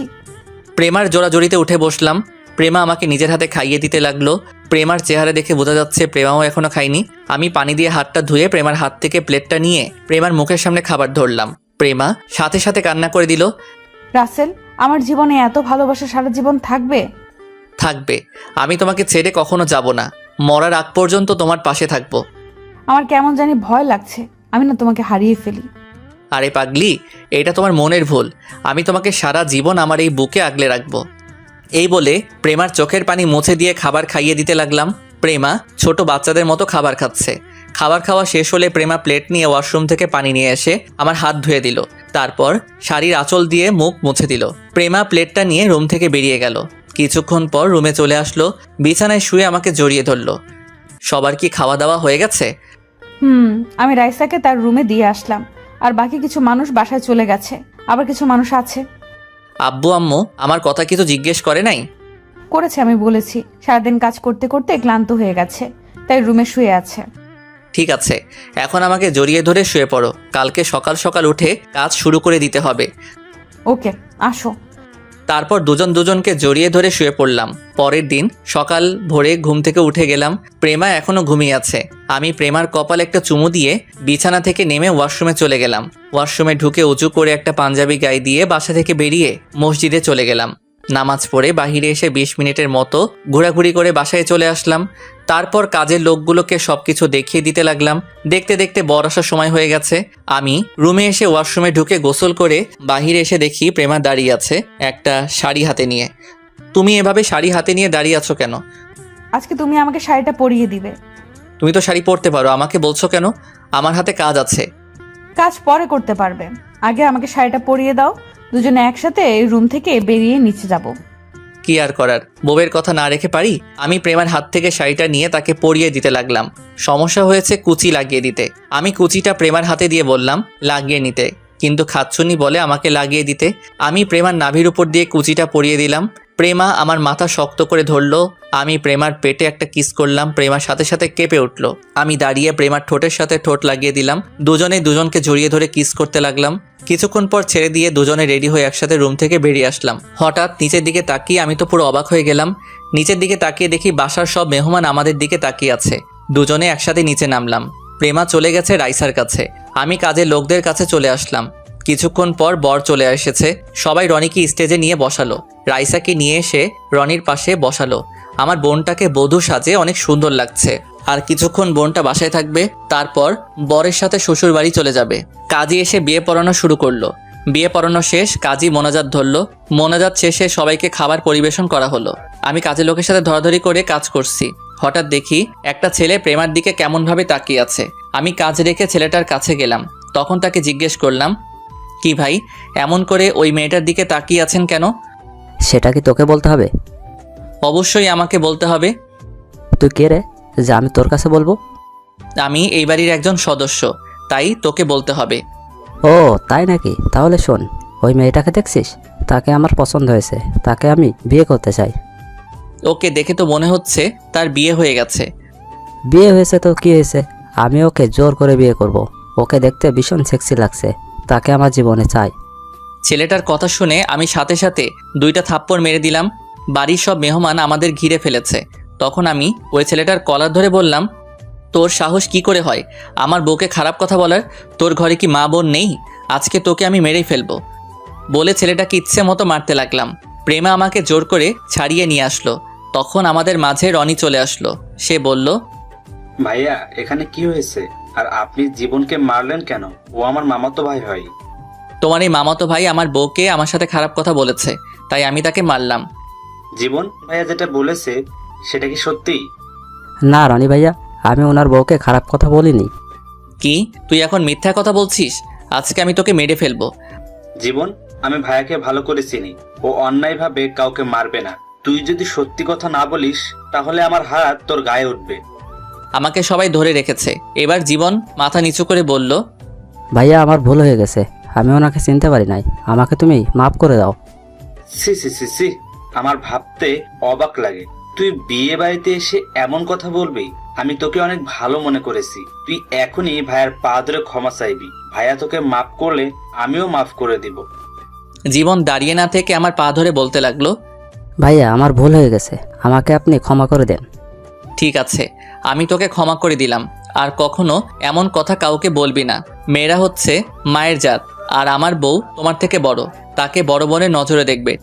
ঠিক আছে ভাইয়া, এমন ভুল আর জীবনেও হবে না। ঠিক আছে, আপনারা সবাই যার যার জায়গায় চলে যান। প্রেমা আমাকে টেনে রুমে নিয়ে আসলো। তখন আমাকে বলল, তুমি ছেলেটাকে মারলে কেন? একটু বুঝিয়ে বললেই তো হতো। তোমার নামে খারাপ কথা বলবে, আমি তাকে এমনি এমনি ছেড়ে দিব? হয়েছে, এখন মাথা ঠান্ডা করো। ও ছেলে তার ভুল বুঝতে পেরেছে। ঠিক আছে, এখন তুমি রাইসার কাছে যাও, আমি এদিকটা দেখছি। প্রেমা আর কিছু না বলে রুম থেকে বেরিয়ে গেল। আমি রুম থেকে বেরিয়ে কাজে লেগে পড়লাম। আস্তে আস্তে সবার খাওয়া দাওয়া শেষ হয়ে গেল। এখন রাইসাকে বিদায় দেওয়ার পালা। রাইসা আব্বু আম্মুকে জড়িয়ে ধরে কান্না করতে লাগলো, নিজের চোখ দিয়ে পানি পড়তে লাগলো। বোনটার সাথে অনেক দুষ্টুমি করছি, এখন কার সাথে করব? রাইসা মা বাবাকে ছেড়ে আমাকে জড়িয়ে ধরে কান্না করে দিল। আমি রনির হাতে রাইসাকে তুলে দিয়ে বললাম, রনি, আমার বোনটাকে তোমার হাতে তুলে দিলাম। ওর চোখে কখনো অশ্রু ঝরতে দেই নেই। তুমি আমার বোনটার খেয়াল রেখো, তাকে কখনো কষ্ট দিও না। আপনি কোনো চিন্তা করবেন না ভাইয়া, আমি রাইসাকে কখনো কষ্ট দিতে দেব না। আরও কিছু কথা বলে রাইসাকে গাড়িতে উঠিয়ে দিলাম। বোনটাকে তুলে দিতে অনেক কষ্ট হচ্ছে। আস্তে আস্তে সবাইকে বিদায় দিয়ে দিলাম। আমি রুমের ভিতরে ঢুকে শুয়ে শুয়ে রাইসার জন্য কান্না করতে লাগলাম। কিছুক্ষণ পর প্রেমা রুমে আসলো, আমার পাশে বসে বলল, এই তুমি কান্না করছো কেন? রাইসার জন্য অনেক খারাপ লাগছে। কান্না করো না, এখন শুধু ওর জন্য দোয়া করো, আল্লাহ যেন ওর সংসার জীবনে সুখী রাখে। প্রেমা আরও কিছুক্ষণ কথা বলে আব্বু আম্মুর রুমে চলে গেল। আমি বিছানায় শুয়ে পড়লাম। দেখতে দেখতে 1 মাস চলে গেল। আল্লাহর রহমতে আমার বোনটা অনেক সুখী আছে। আর এর ভিতরে প্রেমাকে স্বামীর অধিকার দিয়েছি। সুন্দরভাবে চলছে আমাদের সংসার। এখন নদীর সাথে ভালো বন্ধুত্ব হয়ে গেছে। প্রেমা এখন আর অফিসে বসে কার্টুন দেখে না, আগের মতো অফিসের কাজে মন দিচ্ছে। দুজনে মিলে অফিসটা সুন্দরভাবে চালিয়ে যাচ্ছি। নিজের কেবিনে বসে কাজ করতে আসি। হঠাৎ প্রেমা ফোন দিয়ে বলল তার কেবিনে যেতে। আমি আমার কেবিন থেকে বেরিয়ে প্রেমার কেবিনে গেলাম। একটা চেয়ারে বসে বললাম, বলো কেন ডেকেছো? তুমি তো জানো আমাদের একটা ডিল হতে যাচ্ছে ফারহান কোম্পানির সাথে। এখন ওটার কাজ কতটুকু আগালো, এই ডিলটা পেলে আমাদের কোম্পানি আরো উপরে উঠে যাবে। মোটামুটি কাজ প্রায় শেষের দিকে। তুমি দেখো, এই ডিলটা আমরা পাবোই। তাই যেন হয়। চলো দুজনে খাবার খেয়ে নেই, দুপুরে লাঞ্চের টাইম তো হয়ে গেছে। ঠিক আছে, আমি ফ্রেশ হয়ে আসছি বলে আমি ওয়াশরুমে ঢুকে ফ্রেশ হয়ে আসলাম। প্রেমা একটা প্লেটে খাবার দিল। আমি প্লেটটা হাতে নিয়ে প্রেমাকে খাইয়ে দিচ্ছি। এটা আজকে নতুন না, এখন প্রতিদিন আমি প্রেমাকে নিজের হাতে খাইয়ে দেই। খাওয়া দাওয়া শেষ করে প্রেমার সাথে কিছুক্ষণ কথা বলে নিজের কেবিনে চলে আসলাম। দেখতে দেখতে সেই দিনটা চলে এসেছে। আমি আর প্রেমার সব কাগজপত্র নিয়ে ফারহান কোম্পানিতে গেলাম। অনেক বড় বড় কোম্পানির মালিক এসেছে এই ডিলটার জন্য। সবাই সবার মতো উপস্থাপন করতে লাগলো। আসলে ফারহান হচ্ছে এই কোম্পানির ছেলের নাম। ফারহান ছেলেটা দেখতে অনেক হ্যান্ডসাম, যে কোনো মেয়ে তাকে দেখলেই প্রেমে পড়ে যাবে। তো যাই হোক, সবার শেষে আমি দাঁড়িয়ে উপস্থাপন করতে লাগলাম। আমার উপস্থাপনা শেষে ফারহান হাততালি দিয়ে বলল, আমি আমাদের এই ডিলটা প্রেমা অফ কোম্পানিকে দিতে চাই। ওনাদের উপস্থাপন আমার অনেক ভালো লাগছে। ডিলটা পেয়ে আমি আর প্রেমা অনেক খুশি হয়েছি। ফারহান হলরুম থেকে বেরিয়ে যেতেই আমাদের বলেছে তার কেবিনে যেতে। আমি আর প্রেমা ফারহানের কেবিনে অনুমতি নিয়ে ঢুকলাম। দুজনে 2টা চেয়ার টেনে বসলাম। আপনার উপস্থাপনা আমার অনেক ভালো লেগেছে। আমি চাই আপনারা নিজের মতো করে কাজটা করবেন। জি অবশ্যই। তারপর ফারহান আমাদের হাতে ডিলটা তুলে দিল। আমরা ফারহানের কেবিন থেকে বেরিয়ে অফিসের বাইরে চলে আসলাম। গাড়ি নিয়ে নিজেদের অফিসে যেতে লাগলাম। তখন প্রেমা বলল, আমাদের কোম্পানিটা এখন বাংলাদেশের টপে উঠে যাবে। ঠিক বলছো, এতদিনের পরিশ্রম বৃথা যায়নি। কথা বলতে বলতে অফিসে চলে আসলাম। দেখতে দেখতে আরও 2টা মাস চলে গেল। আমাদের কোম্পানিটা এখন বাংলাদেশের টপের মধ্যে একটা। এই সবই হয়েছে আমার প্রেমার জন্য। আমার আর প্রেমার ভালোবাসা আগের মতোই আছে। রাতে শুয়ে শুয়ে মোবাইল টিপতে আসি, কিছুক্ষণ পর প্রেমা রুমে এসে আমাকে জড়িয়ে ধরে বলল, এই তুমি অনেক দিন হয়েছে আমাকে আদর করো না, আজকে আমাকে অনেক আদর করতে হবে। এতদিন তো কাজের চাপে তোমাকে আদর করতে পারি নাই, আজকে তোমাকে মন ভরে আদর করব। তো করো, আমি তোমার আদর সবসময় পেতে চাই। আমিও আর শুয়ে না থেকে প্রেমার ঠোঁটের সাথে ঠোঁট লাগিয়ে দিলাম। দুজন দুজনকে জড়িয়ে ধরে কিস করতে লাগলাম। তারপর আমি আস্তে আস্তে হারিয়ে গেলাম অজানা ঠিকানায়। একদিন অফিসে বসে কাজ করতে আসি। আজকে প্রেমা অফিসে আসে নাই, কারণ আজকে প্রেমা তাদের বাসায় গেছে। তার আব্বু নাকি হঠাৎ অসুস্থ হয়ে পড়ছে। আমি বলছিলাম যাওয়ার জন্য, পরে প্রেমা বলল বেশি অসুস্থ না, ওষুধ খেলে ঠিক হয়ে যাবে। প্রেমা বিকেলের মধ্যে বাসায় ফিরে আসবে। আমি আর কিছু বললাম না। হঠাৎ কেউ একজন দরজার সামনে দাঁড়িয়ে বলল, ভেতরে আসতে পারি স্যার? আমি দরজার দিকে তাকিয়ে দেখি নদী। তখন আমি বললাম, আরে আসো। তা হঠাৎ আজকে অফিসে আসলে যে? অফিসের সামনে দিয়ে যাচ্ছিলাম, তখন ভাবলাম প্রেমা আর আপনার সাথে দেখা করে যাই, কিন্তু প্রেমাকে তো দেখছি না। ওর আব্বু হঠাৎ অসুস্থ হয়ে পড়ে, তাই প্রেমা তার বাবাকে দেখতে গেছে, এই জন্য আজকে অফিসে আসে নাই। ও আচ্ছা, আপনার হাতে কি তেমন কাজ আছে? না, তেমন কোনো কাজ নেই। কেন বলো তো? তাহলে চলুন দুজনে আজকে বাহির থেকে কফি খেয়ে আসি। সেটা মন্দ না, ঠিক আছে চলো। আমি আর নদী অফিস থেকে বেরিয়ে আমার গাড়ি করে একটা কফি শপে চলে গেলাম। গাড়ি পার্কিং করে আমি আর নদী কফি শপে ঢুকলাম। দুজনে একটা টেবিলে গিয়ে বসলাম। ওয়েটারকে বললাম 2টা কফি দিতে। কিছুক্ষণ পর ওয়েটার কফি দিয়ে গেল। আমি আর নদী কফি খাচ্ছি। হঠাৎ একটা টেবিলে চোখ পড়তেই আমি পুরো অবাক হয়ে গেলাম। আমি কাকে দেখছি নিজের চোখকে বিশ্বাস করতে পারছি না। আর কেউ না, প্রেমা। দেখি ফারহান কোম্পানির ফারহানের সাথে বসে কফি খাচ্ছে আর দুজনে হেসে হেসে কথা বলছে। নদী এখনো দেখে নাই। আমি আর নদী কফি খেয়ে বাহিরে চলে আসলাম। নদীকে বিদায় দিয়ে অফিসে চলে আসলাম। নিজের কেবিনে মনমরা হয়ে বসে আছি। হঠাৎ রাফি আমার কেবিনে আসলো। একটা চেয়ারে বসে বলল, কিরে, তোকে কেমন মনমরা লাগছে? কি হয়েছে তোর? আজকে নিজের চোখে যেটা দেখলাম সেটা আমি কখনো প্রেমার কাছ থেকে আশা করি নাই। কি হয়েছে আমাকে একটু বল তো। আজকে প্রেমার বান্ধবী নদীকে নিয়ে একটা কফি শপে কফি খাচ্ছিলাম। তখন একটা টেবিলে দেখি প্রেমা আর ফারহান দুজনে বসে কফি খাচ্ছে আর হেসে হেসে কথা বলছে। তুই কোন ফারহানের কথা বলছিস? আরে আগে আমাদের যে ডিলটা দিয়েছে ফারহান কোম্পানির মালিক, ফারহানকে দেখলাম। তার মানে কি প্রেমা আর ফারহানের ভিতরে কিছু চলছে? ফারহান ছেলেটা দেখতে অনেক সুন্দর। প্রেমা কি তার সুন্দর চেহারার প্রেমে পড়ে গেছে? আমার মনে হয় তোর কোথাও ভুল হচ্ছে। আর প্রেমাকে দেখে মনে হয় না অন্য ছেলের সাথে প্রেম করবে। তুই একটাবার প্রেমার সাথে কথা বলে দেখ। তুই ঠিকই বলছিস, আমি ওর সাথে এই ব্যাপারে কথা বলবো। ঠিক আছে, মন খারাপ করিস না, এখন কাজ কর, আমি নিজেই কাজ করি গিয়ে। ঠিক আছে যা। রাফি আর কোনো কথা না বলে চলে গেল। আমি মোবাইলটা হাতে নিয়ে প্রেমাকে ফোন দিলাম। বলো। তুমি এখন কোথায় যাচ্ছ? আমি তো বাসায় যাচ্ছি। কেন বলো তো? তোমার আব্বুর কাছে অনেকক্ষণ আগে ফোন দিয়েছি। আব্বু বলছে তুমি নাকি বাসায় চলে গেছো। তাহলে এত দেরি কেন?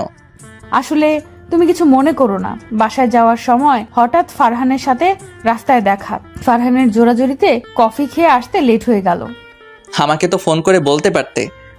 আমি তো মনে করেছি বেশি সময় লাগবে না, কিন্তু কথা বলতে বলতে অনেক দেরি হয়ে গেছে। আর কথা না বলে থাকতে পারছি না। ওর কারণে আমাদের কোম্পানিটা এত উপরে উঠেছে। আচ্ছা ঠিক আছে, এখন বাসায় যাও বলে ফোনটা কেটে দিলাম। আমি মনে মনে বললাম, প্রেমা তো ঠিক কথাই বলেছে। ফারহানের কারণে আমাদের কোম্পানিটা এত উপরে উঠেছে। আমি আর কিছু না ভেবে কাজে মন দিলাম। বিকেলে অফিস থেকে বাসায় গিয়ে কলিং বেল চাপ দিলাম। প্রেমা এসে দরজা খুলে দিল। তুমি এসেছো, যাও গিয়ে ফ্রেশ হয়ে নাও। ঠিক আছে। আমি আর কোনো কথা না বলে রুমে চলে আসলাম। ওয়াশরুমে ঢুকে ফ্রেশ হয়ে বিছানায় শুয়ে মোবাইল টিপতে লাগলাম। কিছুক্ষণ পর প্রেমা রুমে আসলো হাতে 2টা কফি নিয়ে। আমার পাশে বসে একটা কফি আমাকে দিল। আমি মোবাইল টিপতে আসছি আর কফি খাচ্ছি। তখন প্রেমা বলল, তুমি আমার উপরে রাগ করে আছো? না, আমি কারোর ওপর রাগ করে নেই। তাহলে তুমি আমার সাথে কথা বলছো না কেন? আমি তো ফারহানের সাথে কথা বলতে চাইনি। আমি এখন ও ব্যাপারে তোমার সাথে কথা বলছি। আমার এমনি ভালো লাগছে না। তোমার কি শরীর খারাপ? আমার কোলে মাথা দাও, আমি তোমার মাথায় হাত বুলিয়ে দিচ্ছি। না থাক, লাগবে না, এমনি ঠিক হয়ে যাবে। তোমার না লাগলেও আমার লাগবে। বলে আমার মাথাটা প্রেমার কোলে নিয়ে গেল। আমার মাথায় প্রেমা হাত বুলিয়ে দিচ্ছে। আমার কাছে অনেক ভালো লাগছে। পরের দিন সকালে সবাই মিলে নাস্তা করছি।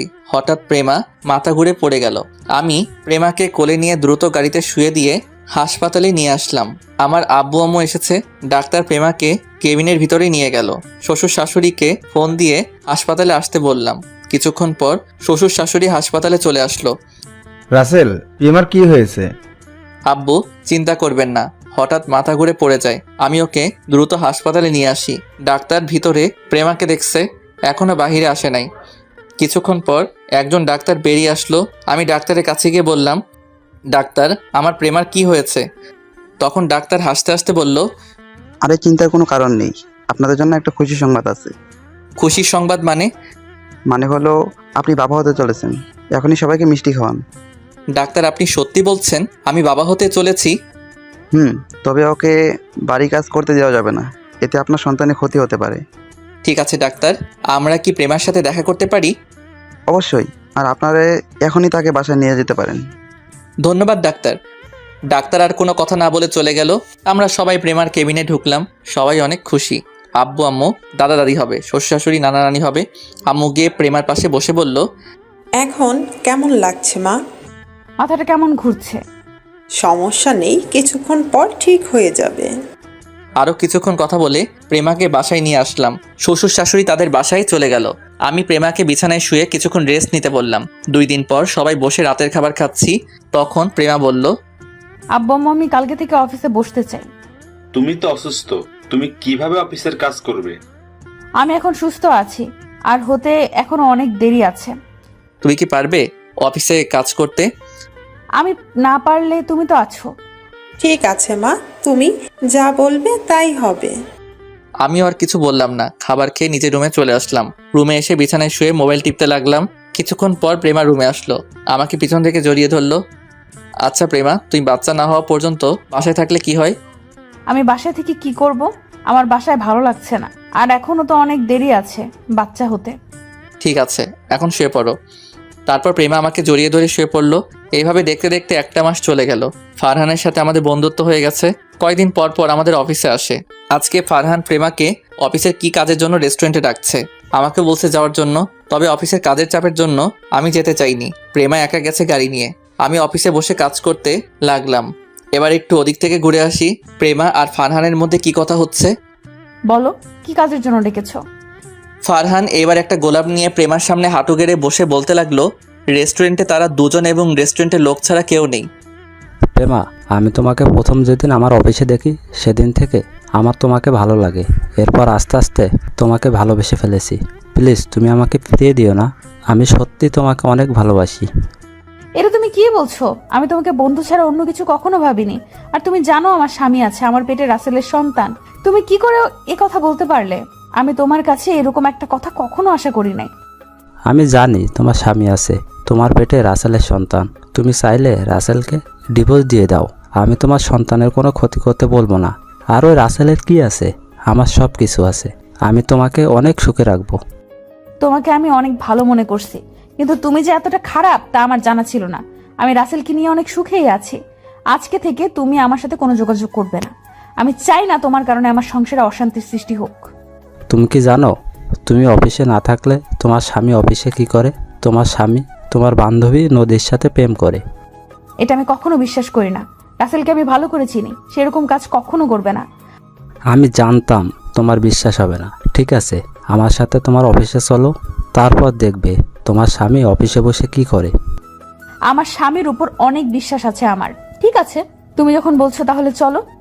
তারপর প্রেমা আর ফারহান অফিসে আসতে লাগলো, আর এদিকে আমি অফিসে বসে কাজ করতে আসি। হঠাৎ নদী আমার কেবিনের সামনে এসে বলল, ভিতরে কি আসতে পারি? আরে নদী, তুমি আসো, বসো। নদী ভিতরে ঢুকে একটা চেয়ারে বসলো। কি ব্যাপার, আজকে প্রেমাকে দেখছি না যে? প্রেমা কোথায়? প্রেমা অফিসের কাজের জন্য ফারহান কোম্পানির সাথে দেখা করতে গেছে। ও, তা বলো কি খাবে, চা না কফি? কফি হলে চলবে। আমি পিয়নকে ফোন দিয়ে বললাম 2টা কফি নিয়ে আসতে। কিছুক্ষণ পর পিয়ন কফি নিয়ে আসলো। দুজনে বসে কফি খেতে লাগলাম। রাসেল, তোমার সাথে আমার কিছু কথা আছে। কি কথা বলো? আসলে তোমাকে যেদিন না বুঝে থাপ্পড় মারি, সেদিন থেকে আমার কেমন জানি লাগছে। তোমার সাথে কথা বলতে আমি তোমাকে ভালোবেসে ফেলেছি। এটা তুমি কি বলছো নদী? আমার বিয়ে হয়ে গেছে, আর প্রেমা যদি এটা জানতে পারে তাহলে তোমাকে অফিসে আর আসতে দিবে না এবং তোমার সাথে বন্ধুত্ব নষ্ট করে দিবে। তোমাকে সত্যি আমি অনেক ভালোবেসে ফেলেছি। প্লিজ তুমি আমাকে ফিরিয়ে দিও না। তুমি প্রেমার বান্ধবী দেখে কিছু করলাম না, তা না হলে এখনই ঘাট ধাক্কা দিয়ে অফিস থেকে বের করে দিতাম। ঠিক আছে, তুমি যখন আমাকে ভালোবাসতে পারবে না তাহলে আমাকে একটাবার জড়িয়ে ধরবে। প্লিজ তুমি না করো না। আমি আর কখনো তোমার কাছে ভালোবাসার কথা বলবো না। আমি ভাবলাম জড়িয়ে ধরতে তো বলছে, এর থেকে তো বেশি কিছু বলে নাই। ঠিক আছে, শুধু বন্ধু বলে জড়িয়ে ধরতে বললাম। নদী চেয়ার থেকে উঠে আসলো, আমিও দাঁড়িয়ে গেলাম। আপনাদের একটা কথা বলে রাখি, নদীর কথাগুলো আমার কেমন খটকা লাগলো, তাই আমার মোবাইলের অডিও চালু করে রাখলাম। এতক্ষণ নদী আমার সাথে কি কথা বলছে সব মোবাইলে সেভ করে রাখলাম। নদী আমাকে জড়িয়ে ধরলো। হঠাৎ কেউ একজন হাততালি দিয়ে কেবিনের ভিতরে ঢুকলো। আমি নদীকে ছাড়িয়ে দেখি প্রেমা আর ফারহান আমাদের কেবিনে। প্রেমা, তুমি কখন আসলে? কেন? আমি আসাতে বুঝি তোদের সমস্যা হয়ে গেছে? প্রেমা, তুমি আমার কথাটা আগে শুনো। কি শুনবো তোর কথা? আমি তোকে অনেক বিশ্বাস করেছি, কিন্তু তুই শেষ পর্যন্ত আমাকে ধোকা দিলি কেন রে?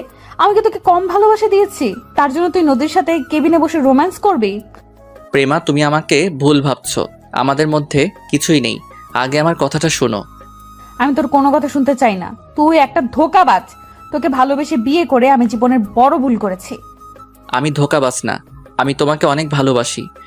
এর ফাঁকে ফারহান আর নদী কেবিন থেকে বেরিয়ে চলে গেল। তাহলে এই ছিল তোর ভালোবাসা? লাস্ট পর্যন্ত আমার বান্ধবীর সাথে এরকম করলি? তুই আজকে বাসায় আয়, আমি তোর মতো বেইমানের সাথে আর সংসার করব না। এই বলে প্রেমা কেবিন থেকে বেরিয়ে গেল। আমাকে সত্যটা বলার সুযোগ দিল না। আমি দাঁড়িয়ে না থেকে প্রেমার পিছনে কেবিন থেকে বেরিয়ে আসলাম। অফিস থেকে বেরিয়ে দেখি প্রেমা গাড়ি চলে গেছে। আমি ম্যানেজারের গাড়ি নিয়ে প্রেমার পিছনে যেতে লাগলাম। যেতে যেতে দেখি প্রেমা তাদের বাসায় আসলো। প্রেমা বাড়ির ভিতরে ঢুকে গেল, আমি তার পিছনে বাসার ভিতরে ঢুকলাম। আমার আগে প্রেমা ভিতরে ঢুকে গেল। আমি গাড়ি পার্কিং করে দরজার সামনে দাঁড়িয়ে কলিং বেল চাপ দিলাম। কিছুক্ষণ পর শ্বশুরবাড়ির কাজের লোক দরজা খুলে দিল। আমি ভিতরে ঢুকে দেখি শ্বশুর শাশুড়ি সোফায় বসে কফি খাচ্ছে আর গল্প করছে। আমাকে দেখে শ্বশুর বলল, আরে রাসেল, প্রেমার কি হয়েছে? দেখলাম কান্না করতে করতে রুমে চলে গেল। তোমার সাথে কিছু হয়েছে? আসলে আব্বু, আমাদের মাঝে একটু ভুল বোঝাবুঝি হয়েছে। প্রেমা সত্যটা না জেনে আমাকে ভুল বুঝছে। কি এমন হয়েছে তোমাদের মধ্যে যে প্রেমা তোমাকে ভুল বুঝলো? আমি শ্বশুর শাশুড়িকে অডিওটা শোনালাম। তখন শ্বশুর বলল, আমার মনে হয় নদী তোমাদের সংসার ভাঙতে চেয়েছে। নদী আমাদের সংসার কেন ভাঙবে? আচ্ছা, নদীর সাথে তোমাদের কিছু হয়েছে? একদিন নদীর সাথে আমি অফিসে ধাক্কা খাই। সেদিন নদী আমাকে না চিনে গায়ে হাত তোলে। তখন প্রেমা এটা শুনে নদীকে 2টা থাপ্পড় মারে। তাহলে এটা নদীর সাজানো নাটক, তার থাপ্পড়ের প্রতিশোধ নিতে এমনটা করেছে। আমার মনে হয় তাই হবে। আগে প্রেমার ভুলটা ভেঙে দেই, তা না হলে অন্য কিছু করে বসবে। ঠিক আছে, যাও। আমি আর কোনো কথা না বলে উপরে প্রেমার রুমের সামনে এসে বললাম, প্রেমা দরজা খুলো, তুমি একটাবার আমার কথাগুলো শোনো। প্রেমা রুমের ভিতর থেকে বলল, তুই এখানে কেন এসেছিস? তুই আমাদের বাসা থেকে বেরিয়ে যা। আমি তোর সাথে কথা বলতে চাই না। আমি তোমার সাথে 2টা মিনিট কথা বলবো, তারপর তুমি আমাকে যেটা খুশি করো। আমি তোমাকে বাধা দিব না। একটাবার তুমি দরজাটা খোলো। প্রেমা কি বুঝে দরজা খুলে দিল। আমি ভিতরে ঢুকে দেখি প্রেমা বিছানায় বসে কান্না করছে। আমাকে বলল, কেন এসেছিস এখানে? তুই তো নদীর কাছে যা। আমাকে ফারহান বলেছে সব, তুই নাকি খারাপ। কিন্তু আমার তোর প্রতি বিশ্বাস ছিল, তুই এমন কাজ করবি না। কিন্তু অফিসে এসে নিজের চোখে যেটা দেখলাম, তারপর আমার সব কিছু এলোমেলো হয়ে যায়। আমার সাথে নদীর কোনো সম্পর্ক নেই। তুমি জানো নদী আজকে অফিসে এসে আমাকে কি বলেছে? কি বলেছে নদী? তাহলে শুনো। আমি মোবাইল থেকে অডিও চালু করে দিলাম।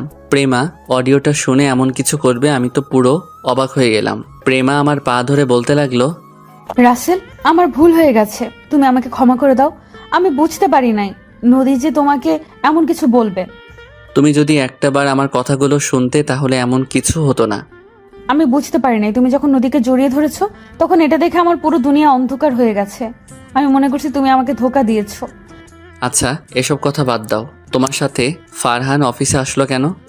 আজকে ফারহান আমাকে অফিসের কাজের জন্য ডাকে নাই। ফারহান আমাকে প্রপোজ করেছে, সে নাকি আমাকে ভালোবাসে। আমি প্রেমার কথা শুনে মাথা পুরো গরম হয়ে গেল। ফারহানকে অনেক ভালো মনে করেছি, আর সে আমার স্ত্রীকে ভালোবাসার কথা বলে। তখন আমি বললাম, তখন তুমি ওকে কি বলেছো? আমি তাকে মানা করছি আর বলেছি আমার সামনে আর কখনো না আসতে। ও বলেছে তোমাকে ডিভোর্স দিয়ে দিতে। আমার পেটের সন্তান সে লালন পালন করবে। আমি ভাবতে পারিনি ফারহান তোমাকে এ কথা বলবে। আর ফারহান সহ অফিসে আসলে কেন? আমি ফারহানকে না করে দেওয়ার পর সে বলে তুমি নাকি নদীকে ভালোবাসো। আমি অফিসে না থাকলে নদীকে অফিসে ডেকে তুমি তার সাথে রোম্যান্স করো।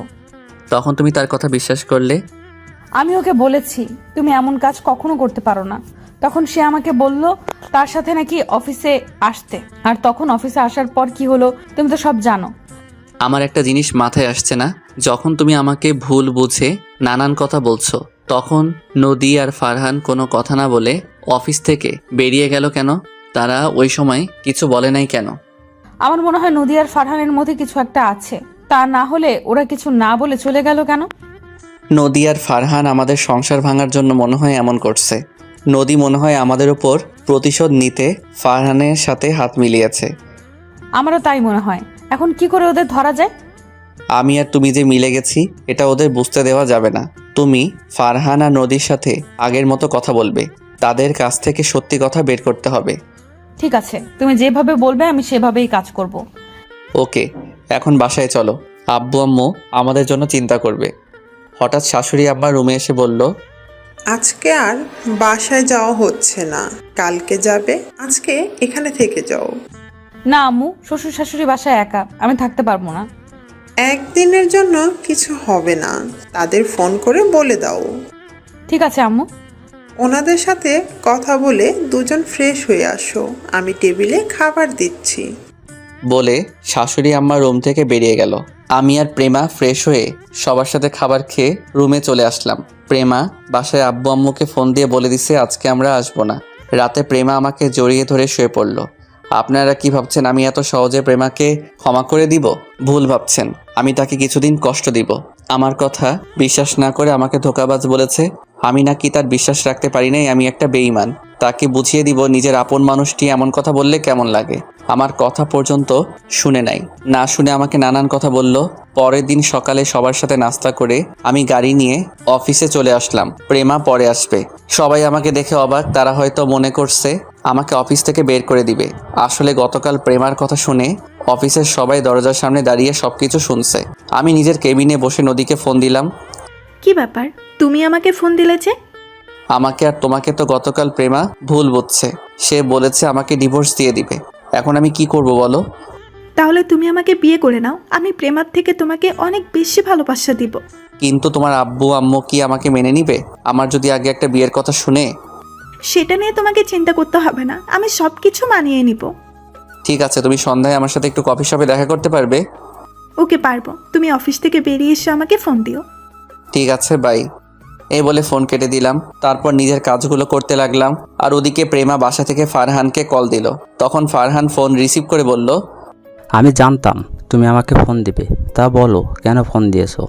তুমি কি সত্যি আমাকে বিয়ে করবে নাকি রাসেলের মতো আমাকে ধোকা দিবে? তুমি আমার উপর বিশ্বাস রাখতে পারো, আমি কখনো তোমাকে ধোকা দিব না।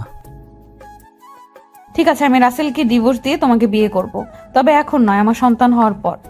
ফারহান মনে মনে বলতে লাগলো, আমি তোকে কিছুদিন ভোগ করব, তারপর এমনি তোকে ছেড়ে দিব। আমি তো নদীকে ভালোবাসি, তোদের সংসার ভাঙার জন্য এত কিছু করেছি, তো সাহস কী করে হলো আমার ভালোবাসা নদীর গায়ে হাত তোলার? তখন ফারহান বলল, ঠিক আছে, তুমি যা বলবে তাই হবে। আর প্রেমা মনে মনে বলতে লাগলো, তুই ভাবলি কেমন করে আমি রাসেলকে ডিভোর্স দিব? তোর কাছ থেকে সব সত্যি বাহির করে ছাড়বো। ওকে, ঠিক আছে, এখন অফিসে গিয়ে ওই রাসেলকে অফিস থেকে বের করে দিব। আমি তো তোমাকে আগেই বলেছি রাসেল ছেলেটা ভালো না, তুমি আমার কথা বিশ্বাস করলে না। আজ ওকে সবার সামনে অপমান করে অফিস থেকে বের করে দিবে। ঠিক আছে, বাই। এই বলে প্রেমা ফোন কেটে দিল। মনে মনে বলল, কুত্তার বাচ্চা, তো সাহস কি করে হয় আমার স্বামীকে অপমান করে বের করে দিতে বললি? রাসেল আমার জান। এই সব কিছু ভাবতে ভাবতে গাড়ি নিয়ে অফিসে চলে আসলো। আর আমি অফিসের কাজ করতে লাগলাম। প্রেমা আমার কেবিনে সোজা আসলো, একটা চেয়ারে বসে বলল, আমি ফারহানের সাথে কথা বলেছি। তো কি কথা বলেছ? তারপর আমাকে সব খুলে বলল। ওকে, এখন অফিসের সবার সামনে দিয়ে আমাকে অফিস থেকে বের করে দাও। আমি কিছুদিন অন্য জায়গায় থাকবো। কিন্তু তোমাকে ছাড়া আমি থাকবো কেমন করে? আরে আমাদের তো ফোনে কথা হবে। আর এই ফারহান আর নদীকে উচিত শিক্ষা না দিলে আমার মন কখনো শান্ত হবে না। আমি ওদের তিলে তিলে কষ্ট দিব। আমাদের সুখী সংসার ভাঙতে আসে। ঠিক আছে, এখন তুমি তৈরি হয়ে নাও। আমি প্রেমার কথা মতো নিজেকে ঠিক করে নিলাম। তারপর প্রেমা আমাকে কেবিন থেকে বের করে সবার সামনে বলল, তোকে অফিসে আসতে কে বলেছে? তোর মতো ছেলেকে আমি বিয়ে করে অনেক বড় ভুল করেছি। তুই এখনই অফিস থেকে বেরিয়ে যা, আমি সময় মতো তোর ডিভোর্স পেপার পাঠিয়ে দেব। প্রেমা, আমার ভুল হয়ে গেছে, আমাকে তুমি মাফ করে দাও। আর জীবনে এমন কাজ কখনো করব না। আমাকে আর একটা বার সুযোগ দাও। তোর মতো ছেলেকে বিশ্বাস করে আমি জীবনের বড় ভুল করেছি। আমি তোকে আর বিশ্বাস করি না, তুই এখনই বের হয়ে যা অফিস থেকে। ঠিক আছে, আমি চলে যাচ্ছি।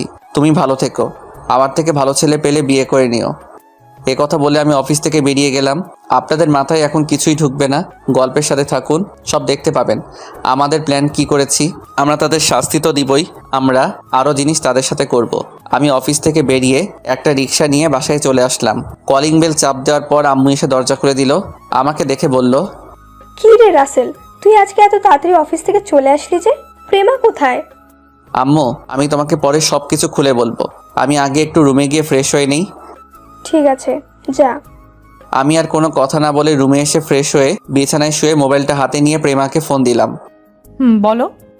অফিসের লোকজন কিছু বলেছে? বলেছে। তারা বলল তোমার মতো ছেলেকে অফিস থেকে বের করে দিয়ে অনেক ভালো কাজ করেছি, এদের মতো ছেলেকে পুলিশে দেওয়া উচিত। তখন তুমি কি বলেছো? আমি ওদের বলেছি যার যার জায়গায় গিয়ে কাজ করতে, আমারটা আমি দেখে নিব। তুমি জানো ওদের কথা শুনে আমার অনেক খারাপ লাগছে, আমি কেবিনে এসে কান্না করে দিলাম। আরে এত কান্না করো কেন? পরে সবাইকে বুঝিয়ে বললে ঠিক হয়ে যাবে। আমাদের যত তাড়াতাড়ি সম্ভব কাজটা শেষ করতে হবে। আর আমাদের সন্তান তোমার পেটে, 2-3 মাস পর থেকে তো আর তুমি অফিসে আসতে পারবে না। ঠিক বলেছো। আচ্ছা এখন রাখি, ফারহান কল দিচ্ছে। ওকে ঠিক আছে। আর আমি যেভাবে বলেছি সেভাবে কথা বলে যাবে। আমি সন্ধ্যায় নদীর সাথে দেখা করব। ওকে ঠিক আছে, আল্লাহ হাফেজ। আল্লাহ হাফেজ বলে ফোনটা কেটে দিলাম। দুপুরে আব্বু আম্মুর সাথে বসে খাবার খেতে লাগলাম। তখন আব্বু বলল, কিরে তুই বাসায়, প্রেমা কোথায়? আসলে আব্বু প্রেমা 1 মাসের মতো বাসায় আসবে না। কেন, কি হয়েছে ওর? তারপর আব্বু আম্মুকে সবকিছু খুলে বললাম। তবে তুই সবসময় প্রেমাকে চোখে চোখে রাখবি, ওই ছেলে যেন প্রেমার কিছু করতে না পারে। সেটা নিয়ে তোমাদের চিন্তা করতে হবে না, আমি প্রেমার পিছনে সবসময় লোক লাগিয়ে রাখবো। ঠিক আছে, এখন খাবার খেয়ে নে। আমি খাবার খেয়ে রুমে চলে আসলাম। সন্ধ্যায় আব্বু আম্মুকে বলে বাসা থেকে বেরিয়ে একটা রিক্সা নিয়ে রেস্টুরেন্টের সামনে চলে আসলাম। এবার আপনাদের একটা কথা বলি, নদীর সাথে বন্ধুত্ব করার পরে নদী আমাকে ভালোবেসে ফেলে। আপনারা হয়তো বলবেন আমি জানতাম কেমন করে। আসলে নদী রাইসার বিয়ের সময় একটা মেয়ের সাথে কথা বলতে শুনেছি। আমি তখন এটা ওটা জায়গায় নিয়ে সাজাতে গেলে তাদের কথাগুলো শুনতে পাই। নদীর সাথে মেয়েটা নদীকে বলেছে, ওর তো বউ আছে, দেখে মনে হচ্ছে দুজন দুজনকে পাগলের মতো ভালোবাসে। তুই তাকে কিভাবে মনের কথা বলবি? তখন নদী বলল, আমি আগে প্রেমার চোখে রাসেলকে খারাপ বানাবো, তারপর রাসেলকে আপন করে নিব। তখন ওই মেয়েটা বলল, তুই কিভাবে রাসেলকে প্রেমার চোখে খারাপ বানাবি? তখন নদী বলল, সেটা সময় হলেই জানতে পারবি। আরও অনেক কাহিনী আছে, সাথে থাকেন দেখতে পাবেন। এখন আপনাদের মাথায় কিছুই ঢুকবে না। আমি রেস্টুরেন্টের ভিতরে ঢুকে একটা টেবিলের সামনে গিয়ে চেয়ার টেনে বসলাম। কিছুক্ষণ পর নদী আসলো, আমার সামনের চেয়ারে বসে বলল, বলো কেন ডেকেছ? তোমার জন্য তো প্রেমা আমাকে ভুল বুঝেছে, আমাকে আজকে অফিস থেকে বের করে দিয়েছে। এখন আমি কি করব? সমস্যা নেই, তুমি আমাদের অফিসে কাজ করো, দুজনে মিলে অফিসটা চালাবো। তোমার আব্বু কিছু বলবে না? আমার উপরে আব্বু কখনো কথা বলে না। আজকে তোমাকে আমি একটা সত্যি কথা বলি, আসলে আমি তোমাকে অনেক আগে থেকেই ভালোবাসি, কিন্তু প্রেমার কারণে বলতে পারি না। প্রেমা সারাক্ষণ আমাকে প্যারার উপরে রাখে। কি তুমি সত্যি বলছো? আমি সত্যি বলছি।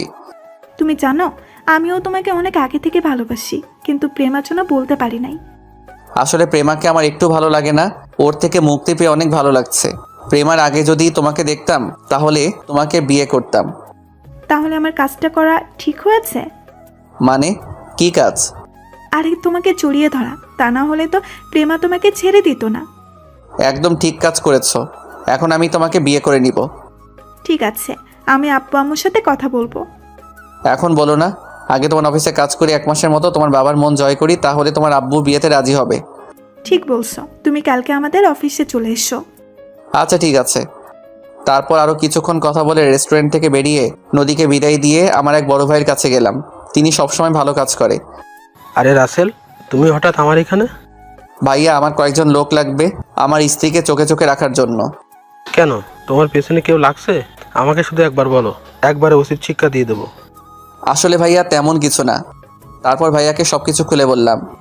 সমস্যা নেই, আমার লোক সবসময় তোমার বউয়ের পিছনে পিছনে থাকবে। ভাইয়া তোমাকে কত দিতে হবে? একটা থাপ্পড় দেবো। তুই ভাবলি কি করে আমি তোর কাছে টাকা নিব? তুই না থাকলে আমি এতক্ষণ ওপরে থাকতাম। ঠিক আছে ভাইয়া, আমি ঠিকানা দিয়ে যাচ্ছি, সকালে বলবেন এই বাসার সামনে চলে যেতে। আমার বউ লোক দেখে চিনে ফেলবে, কিন্তু ফারহান যেন বুঝতে না পারে। সমস্যা নেই, তুই এখন বাসায় চলে যা, সকালে আমার লোক তোর বউয়ের বাসার সামনে চলে যাবে। ধন্যবাদ ভাইয়া, আমি এখন আসি। এই বলে ভাইয়ার ওখান থেকে চলে আসলাম। আসলে আমি একদিন অফিস থেকে আসার সময় রাস্তায় দেখি ভাইয়াকে কিছু ছেলে মারতে আসছে, তখন আমি ওখানে ছুটে গেলাম। আমি ওদের সবাইকে মারতে লাগলাম। ছেলেগুলো মার খেয়ে দৌড় দিয়ে পালালো। সেই থেকে ভাইয়ার সাথে পরিচয়। রাতে সবার সাথে খাবার খেয়ে রুমে এসে বিছানায় শুয়ে মোবাইল হাতে নিয়ে দেখি প্রেমা অনেকগুলো ফোন দিচ্ছে, তাই ফোন ব্যাক করলাম। বলো, এত ফোন দিছো কেন? তুমি এতক্ষণ কোথায় ছিলে?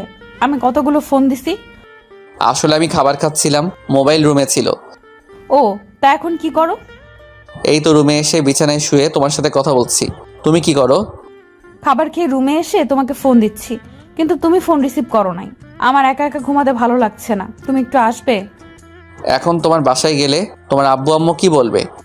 আরে আব্বু আম্মু তো ঘুমিয়ে গেছে মনে হয়। তুমি প্লিজ আসো, তোমাকে ছাড়া আমার ঘুম আসছে না। ঠিক আছে, আসছি বলে ফোন কেটে দিলাম।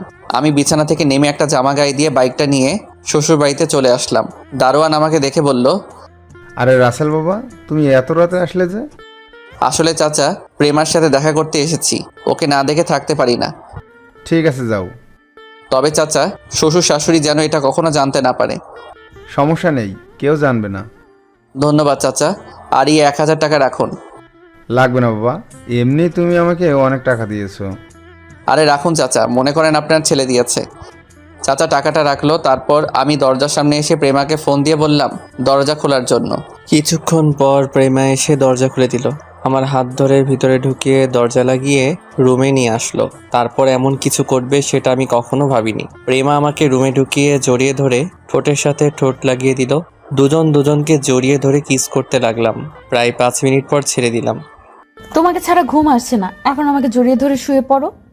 আরে তোমার আব্বু আম্মু আমাকে দেখলে কি বলবে? সমস্যা নেই, আমি তোমাকে সকাল ভোরে ঘুম থেকে জাগিয়ে দেব। ঠিক আছে, এখন বলো, ফারহানের সাথে আর কথা হয়েছে? হয়েছে।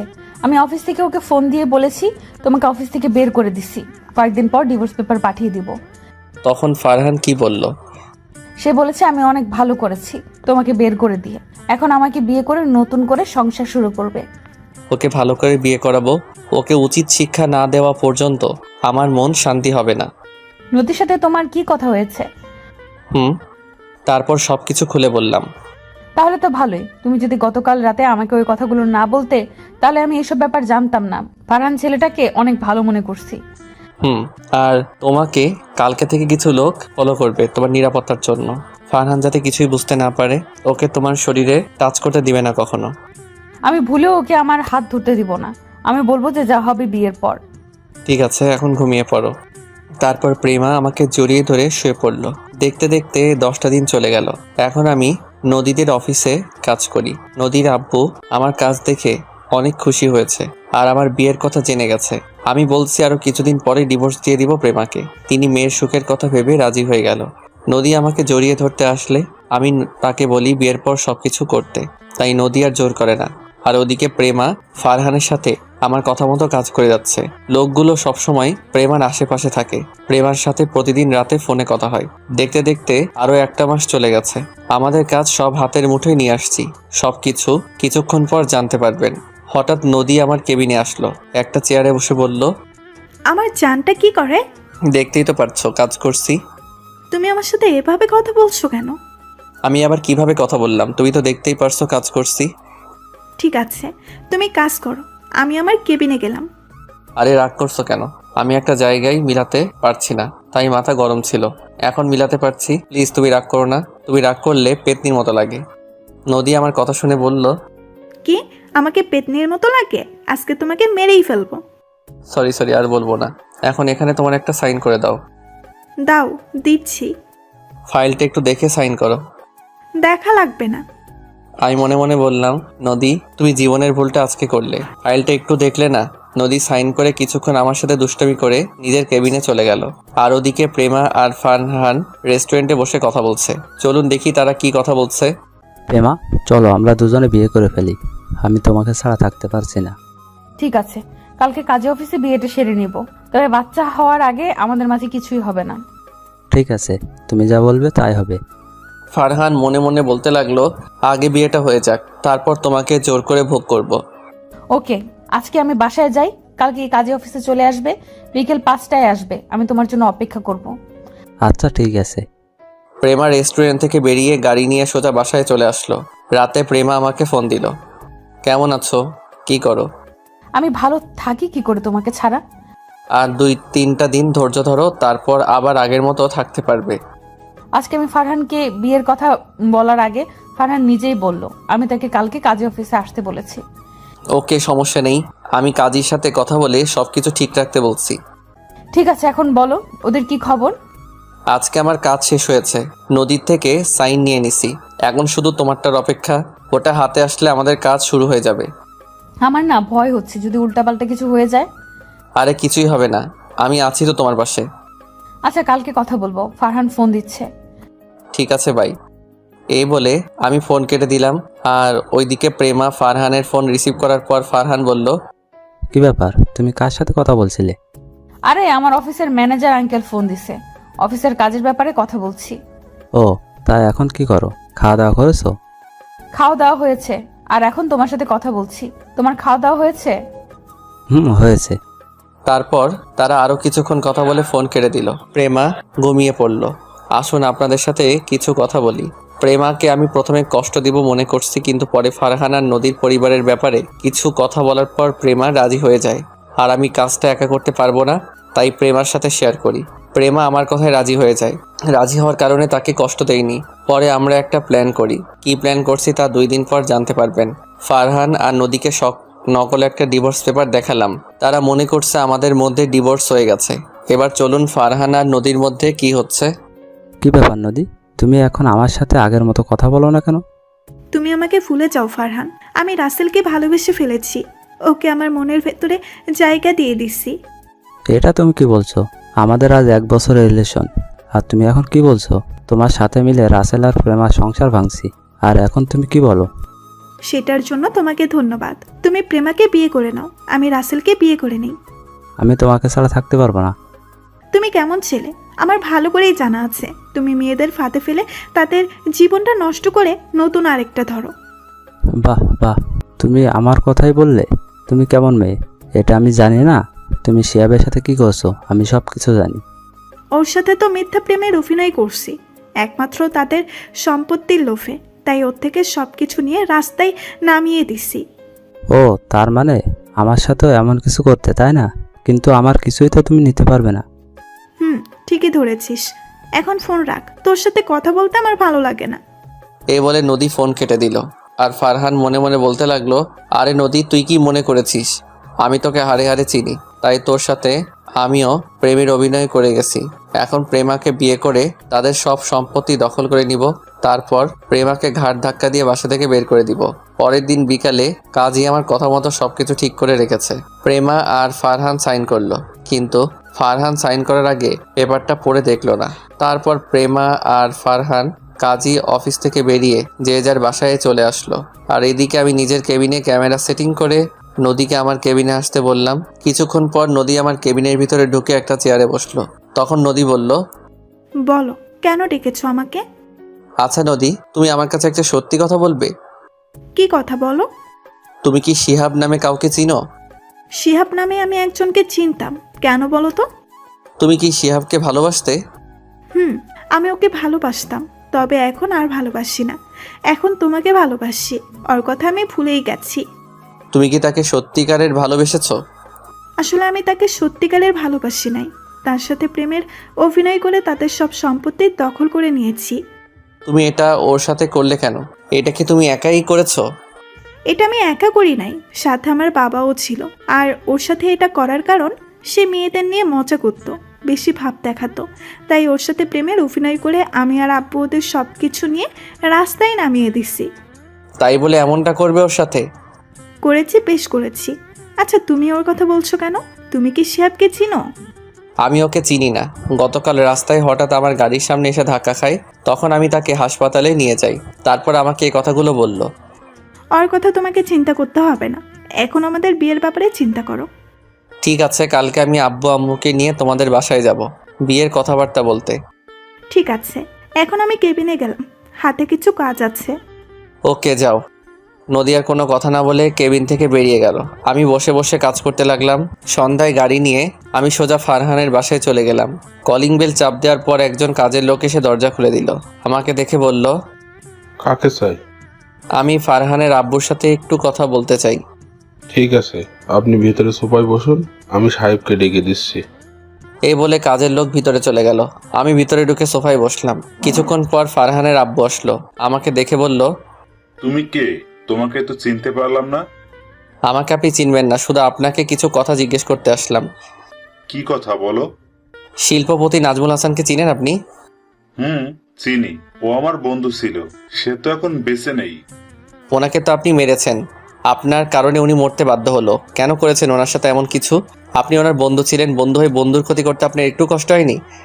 করেছি, বেশ করেছি। সে আমার থেকে উপরে উঠতে চাইছে, তাই ওকে রাস্তায় বসিয়ে দিলাম। এখন যদি আপনার নামে আমি থানায় মামলা করি তখন আপনার কি হবে? প্রমাণ সাক্ষী ছাড়া পুলিশ আমার কিচ্ছু করতে পারবে না, আর আমার হাত মন্ত্রী পর্যন্ত আছে। তুমি আমার কিছু করতে পারবে না। আমি আপনাকেও দেখে ছাড়বো। তোর সাহস তো কম না, তুই আমার বাড়িতে এসে আমাকে হুমকি দিচ্ছিস। আমি চাইলে এখনই তোকে থানায় ভরিয়ে দিতে পারি, কিন্তু আমি তা করব না। তুই এখনই আমার বাসা থেকে বেরিয়ে যা। ঠিক আছে, আমি চলে যাচ্ছি, তবে আমি আবার আসবো। এই বলে আমি বাসায় চলে আসলাম। রাতে আব্বু আম্মুর সাথে খাবার খাওয়ার সময় আব্বু বলল, কি রে, তোর কাজ কতটুকু আগালো? আব্বু কালকে সব শেষ হয়ে যাবে, আমাদের কাছে সব প্রমাণ চলে এসেছে। রাইসা ফোন করে বলল সামনের শুক্রবার বাসায় আসবে। ও, ওরা কি বাইরে থেকে বাংলাদেশে আসছে? না, কালকে আসবে বলেছে। তোর মোবাইলে ফোন দিচ্ছে, কিন্তু তোকে বিজি পাইছে, তাই আমার মোবাইলে ফোন দিয়ে বলেছে। রাইসের সাথে কথা হয় না আজ 2 দিন হয়েছে। কি করবো বলো, ওদিকের কাজ করে সময় পাই না। ওটা সমস্যা নেই, তো কালকে পুলিশ সাথে করে নিবি। আব্বু। তারপর খাওয়া দাওয়া করে রুমে চলে আসলাম। বিছানায় শুয়ে প্রেমাকে ফোন দিলাম। ফোন দেওয়ার সাথে সাথেই রিসিভ করলো। আমার জানুটা কেমন আছে? তোমাকে ছাড়া ভালো থাকি কি করে? কালকে থেকে তো আমার সাথে থাকবে। আজকে রাতটা কষ্ট করো, তা কাগজপত্র সবগুলো আনছো? সব আমার সাথে আছে। আর ফারহানের সাথে আমি একটা ভিডিও করছি। ও আগে কার সাথে কি করছে সব কিছু আমাকে খুলে বলছে। আমি বলেছি তার কথা শুনে আমি তাকে ছেড়ে যাব না। তারপর সবকিছু খুলে বলছে। খুব ভালো করছো, কালকে সকালে বাসায় চলে আসবে। তোমাকে নিয়ে আর সাথে পুলিশ নিয়ে ফারহানা নদীর বাসায় যাব। আমার মন বলছে এখনই তোমার বাসায় চলে আসতে। না জানু, রাতটা কষ্ট করে কাটিয়ে সকালে চলে এসো। ঠিক আছে। তারপর আরো কিছুক্ষণ কথা বলে ঘুমিয়ে পড়লাম। সকালবেলা ঘুম থেকে উঠতে বুকটা কেমন ভারী লাগছে। চোখ খুলে দেখি যাকে দেখলাম তাকে দেখে তো অবাক হয়ে গেলাম। ঠিকই ধরেছেন, প্রেমা। আমি উঠতেই প্রেমার ঘুম ভেঙে গেল। তখন আমি তাকে বললাম, প্রেমা তুমি কখন আসলে? আমি সকাল ভোরে চলে এসেছি, তোমাকে ছাড়া থাকতে ভালো লাগছে না, তাই চলে আসলাম। ঠিক আছে, এখন উঠো, আমি ফ্রেশ হব। আর একটু থাকো না, অনেক দিন পর তোমাকে জড়িয়ে ধরলাম। ঠিক আছে থাকো। এখন বলো, আব্বু আম্মু কি জানে তুমি বাসায় এসছো? আম্মু তো দরজা খুলে দিল। তোমার আব্বু আম্মু জানে তুমি আমার কাছে আসবে? তারা কেউ জানে না, শুধু দারোয়ান চাচা জানে। ও। প্রেমা আমাকে কিছুক্ষণ জড়িয়ে ধরার পর দুজনে ফ্রেশ হয়ে সবার সাথে নাস্তা করে বেরিয়ে পড়লাম থানার উদ্দেশ্যে। থানায় এসে একজনের কেবিনের ভিতরে ঢুকে গেলাম। ওসি সাহেব, আপনার সাথে কিছু কথা ছিল। আপনি আপনার বউকে কেমন আদর করেন? ওসি আমার দিকে তাকিয়ে বলল, ওই আর আমি ভাবির সামনে এমন কথা বলতে লজ্জা করে না? তুই তো জানিস আমার লজ্জা নেই। চুপ হারামি। ভাবি কেমন আছেন? আমি ভালো আছি, তুমি কেমন আছো? আমিও ভালো আছি। তো বলুন কি খাবেন? আমরা কিছু খাবো না। এই কথা বললে তো হবে না, আপনি এই প্রথম আমার থানায় আসছেন, একটা কিছু তো খেতেই হবে। শুধু কফি হলেই চলবে। তারপর রকি একজন কনস্টেবলকে বলল 3টা কফি নিয়ে আসতে। কিছুক্ষণ পর কনস্টেবল কফি নিয়ে আসলো। 3জনে কফিকে বেরিয়ে পড়লাম। সাথে আরো কিছু পুলিশ নিয়ে বের হলাম। রকি হচ্ছে আমার কলেজ ফ্রেন্ড। কিছুদিন আগে সে ওসির পদ পেয়েছে। তার সাথে মাঝে মাঝে যোগাযোগ হতো। এবার যেতে যেতে আসল ঘটনা আপনাদেরকে খুলে বলি। একদিন আমি অফিস থেকে বেরিয়ে এসে বাসায় যাওয়ার সময় রাস্তার পাশে একটা ছেলেকে দেখে গাড়ি দাঁড় করাই। আমি ছেলেটাকে দেখে মাথা নিচু করে বসে আছে। তখন আমি তাকে বললাম, কি হয়েছে তোমার, তুমি এইভাবে মাথা নিচু করে বসে আছো কেন? ছেলেটা মাথা ওঠার সাথে সাথে আমাকে দেখে বলল, আরে রাসেল, তোর সাথে অনেকদিন পর দেখা। আমার কথা বাদ দেই, কিন্তু তুই এখানে এইভাবে বসে আছিস কেন? এটা আমার কপালে লেখা ছিল। কি হয়েছে আমাকে খুলে বল। তোর জামা কাপড়ের এই অবস্থা কেন? তাহলে শোন, আমি নদী নামে একটা মেয়েকে ভালোবাসতাম। মেয়েটা আমার সাথে প্রেমের অভিনয় করে, আমাদের সব সম্পত্তি দখল করে নেয়। আমি তাকে অনেক বিশ্বাস করেছিলাম, কিন্তু সে আমার সাথে এমন কিছু করবে আমি কখনোই ভাবিনি। এটা তোর পাপের ফল। তোর যে সময় সবকিছু ছিল তখন তুই মানুষের সাথে কেমন আচরণ করতি, সেজন্য আল্লাহ তোর সাথে এমন করেছে। এখন বল, তোর আব্বু আম্মু কোথায়? আমার বাবার বন্ধু জাহিদ খান। আব্বুর অফিস নিজের নামে করে নেওয়ার পর আব্বু হার্ট অ্যাটাক করে মারা যায়। এরপর শেষ সম্বল ছিল আমাদের বাড়িটা। এটা নদী এবং তার বাবা মিলে আমার থেকে দখল করে নেয়, কারণ বাড়িটা আমার নামে ছিল। কিছুদিন পর আব্বুর অফিসটা আমার নামে করে দিলেও কিন্তু তার আগে জাহিদ হাসান আমার আব্বুর থেকে নিয়ে যায়। সব কিছু হারিয়ে এখন কি করছিস? একটা ছোট বাসা ভাড়া নিয়ে আম্মু আর আমি থাকতাম। তারপর একটা অফিসে চাকরি নিই, কিন্তু সেই জায়গায় নদী আমার নামে নানান কথা বলে বসের কাছে। তারপর আমাকে অফিস থেকে বের করে দেয়। চাকরির জন্য অনেক জায়গায় ঘুরছি, কিন্তু কোথাও চাকরি পাইনি। নিজেকে শেষ করে দিতে চেয়েছি, কিন্তু আম্মুর কথা চিন্তা করে পারলাম না। পরে এই রাস্তায় কাগজ বোতল এগুলো টোকাই বিক্রি করে কোনো রকম চলি। এখন আম্মু অনেক অসুস্থ। ডাক্তার বলেছে আম্মু চিকিৎসা করাতে অনেক টাকার প্রয়োজন, কিন্তু আমি টাকা কোথা থেকে ব্যবস্থা করব? তাই এখানে বসে চিন্তা করতে লাগলাম। এখন দেখছিস যে সময় তোর সব কিছু ছিল তখন গরিবদের মানুষ মনে করতি না, আর এখন সব কিছু হারিয়ে রাস্তায় বোতল কাগজ কুড়িয়ে চলতে হয়। ঠিকই বলেছিস। তোকে দেখে মনে হচ্ছে অনেক টাকা পয়সার মালিক হয়ে গেছিস। আমাকে কিছু টাকা দিবি আর একটা চাকরির ব্যবস্থা করে দিবি। আমি চাকরি করে তোর সব টাকা দিয়ে দিব। ঠিক আছে, তুই আমার গাড়িতে ওঠ। আগে তোর আম্মুকে হাসপাতালে নিয়ে যাই, তারপর তোর ব্যবস্থা করব। তারপর শিহাবকে গাড়িতে উঠিয়ে তার ভাড়া বাসায় চলে গেলাম। বাসায় এসে দেখি শিহাবের আম্মু কেমন করে শুয়ে আছে। আমার দেখে অনেক মায়া লাগলো। তারপর আমি আর শিহাব ওর আম্মুকে গাড়িতে উঠিয়ে হাসপাতালে ভর্তি করিয়ে দিলাম। ডাক্তারকে বলেছি ওনার চিকিৎসা করাতে যত টাকা লাগে আমি দিব। তারপর ডাক্তার শিহাবের আম্মুর চিকিৎসা শুরু করলো। শিহাব তার আম্মুর সাথে আছে। এখন তার আম্মু কিছুটা সুস্থ আছে। এই ছিল আসল ঘটনা। এবার বাস্তবে ফিরে আসি। আমি, প্রেমা আর রকি নদীদের বাসায় চলে আসলাম। নদী জানে আজকে তাকে দেখার জন্য আমার আব্বু আম্মু আসবে, কিন্তু সে তো জানে না আজকে ওকে আর ওর বাবাকে পুলিশের কাছে ধরিয়ে দিব। আমরা নদীদের বাসায় চলে আসলাম। কলিং বেল চাপ দেওয়ার পর কাজের বুয়া দরজা খুলে দিল। আমরা কাজের বুয়ার কোনো কথা না শুনে ভিতরে ঢুকে গেলাম।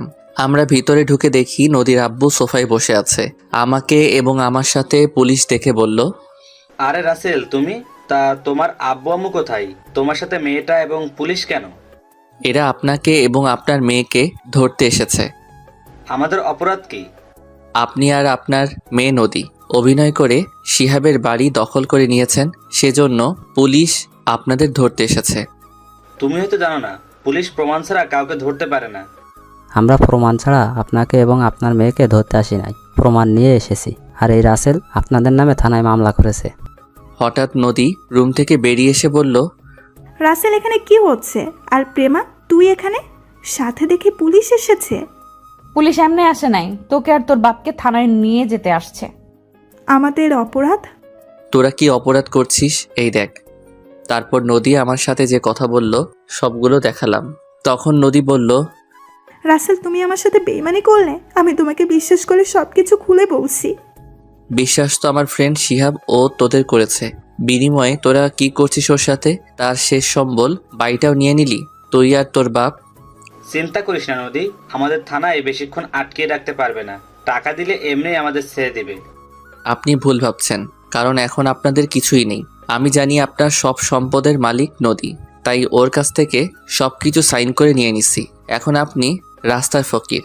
আপনারা যেভাবে শিহাব থেকে অভিনয় করে সব সম্পত্তি দখল করে নিছেন, আমিও আপনার মেয়ের সাথে অভিনয় করে সব কিছু লিখে নিছি। আমাদের কি ক্ষমা করে দেওয়া যায় না? আমরা আর এমন ভুল কখনো করব না। আমি কেন, শিহাবও তোদের ক্ষমা করবে না। রকি, তাদের নিয়ে যা। এই, এদের থানায় নিয়ে চলো। রকির কথা মতো পুলিশ নদী আর নদীর বাবাকে ধরে নিয়ে বাহিরে চলে গেল। বাহিরে আসার পর গাড়ি নিয়ে ফারহানের বাসায় যেতে লাগলাম। সাথে নদী আর নদীর বাপ ছিল। কিছুক্ষণ পর আমরা তাদের বাসায় চলে আসলাম। আমরা সবাই দরজার সামনে দাঁড়িয়ে কলিং বেল চাপ দিলাম। কাজের বুয়া এসে দরজা খুলে দিল। এখানেও কোনো কথা না বলে ভিতরে ঢুকে গেলাম। ভিতরে ঢুকে দেখি বাপ ছেলে সোফায় বসে কফি খাচ্ছে আর গল্প করছে। আমাদের দেখে ফারহান বলল, আরে প্রেমা, তুমি হঠাৎ আমার বাসায়? আবার সাথে দেখি রাসেল এবং পুলিশ, মানে কি? সেটা কিছুক্ষণ পর বুঝতে পারবি। তুই আবার এসেছিস আমার বাসায়, সাথে পুলিশ নিয়ে এসেছিস? তুই জানিস আমি একটা ফোন দিলে তোর সাথে পুলিশ ভয়ে বেরিয়ে যাবে। তাই নাকি মিস্টার জাহিদ হাসান? তো দেখি আপনি কাকে ফোন দিবেন। আমি এখান থেকে এক পাও লড়ব না। ফারহানের আব্বু মোবাইল নিয়ে কাকে যেন ফোন দিল। তখন তার সাথে কথা বলে রকির কাছে ফোন দিল। নেই, কথা বল। হ্যালো, কে বলছেন? আমি বর্তমান মন্ত্রী বলছি। যদি চাকরি হারাতে না চাও তাহলে এখনই হাসান সাহেবের বাসা থেকে বেরিয়ে যাও। তোমাকে আমি গুলি করে মারবো, আমাকে তুমি চাকরির ভয় দেখাচ্ছ? আরে রকি, তুই তা বাবা জাহিদকে কেন ধরতে গেলি? তারপর সবকিছু খুলে বলল। বাবা আমি এসব জানতাম না, তুই ওকে ধরে থানায় নিয়ে আয়, পরেরটা আমি দেখছি। ঠিক আছে আব্বু। এই বলে ফোন কেটে দিল।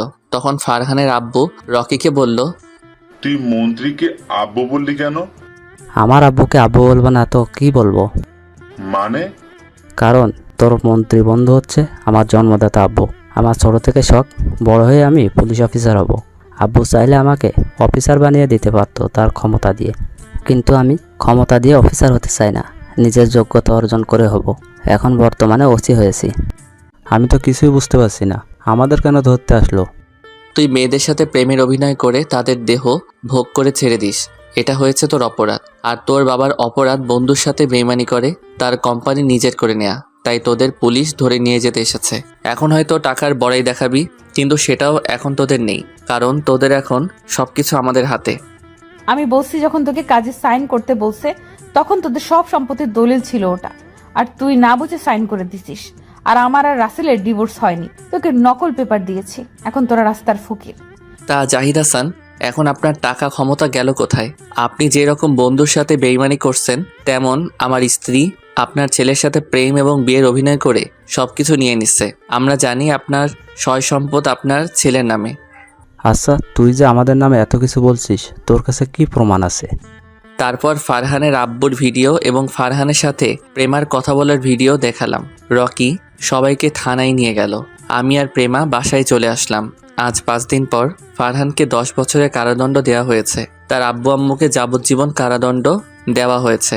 আর নদী এবং তার আব্বু আম্মুকে 20 বছরের কারাদণ্ড দেওয়া হয়েছে।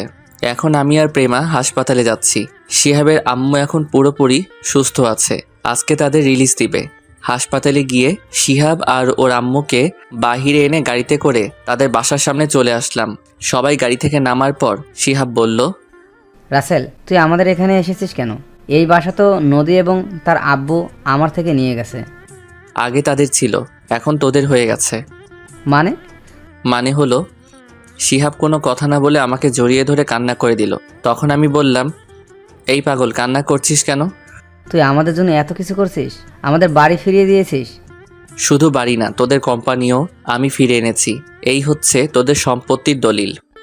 বাবা, তুমি আমাদের জন্য যা করেছো, আমরা কখনো তোমার ঋণ শোধ করতে পারবো না। এখানে কিন্তু আমিও আছি। তুমি তো আমার কথা মতো সবকিছু করেছো। করেছি, তুমি তো করো নাই। ঠিক আছে, আমরা দুজনে করছি।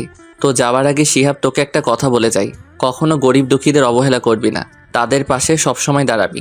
তুই তো দেখছিস গরিব হলে কেমন কষ্ট, তাই এগুলো মাথায় নিয়ে সামনে এগিয়ে যাবি। আমি তোর কথা অক্ষরে অক্ষরে পালন করব। তারপর শিহাব আর তার আম্মুকে ভিতরে নিয়ে গেলাম। পরের দিন অফিসের সবকিছু বুঝিয়ে দিলাম। দেখতে দেখতে সেই দিনটা চলে আসলো, মানে প্রেমাকে হাসপাতালে নিয়ে আসা হলো। আজকে সকালে হঠাৎ প্রেমার ব্যথা উঠে। তারপর প্রেমাকে হাসপাতালে নিয়ে আসি। ডাক্তার অপারেশন রুমে আছে। প্রায় 1 ঘন্টা পর ডাক্তার বেরিয়ে আসলো।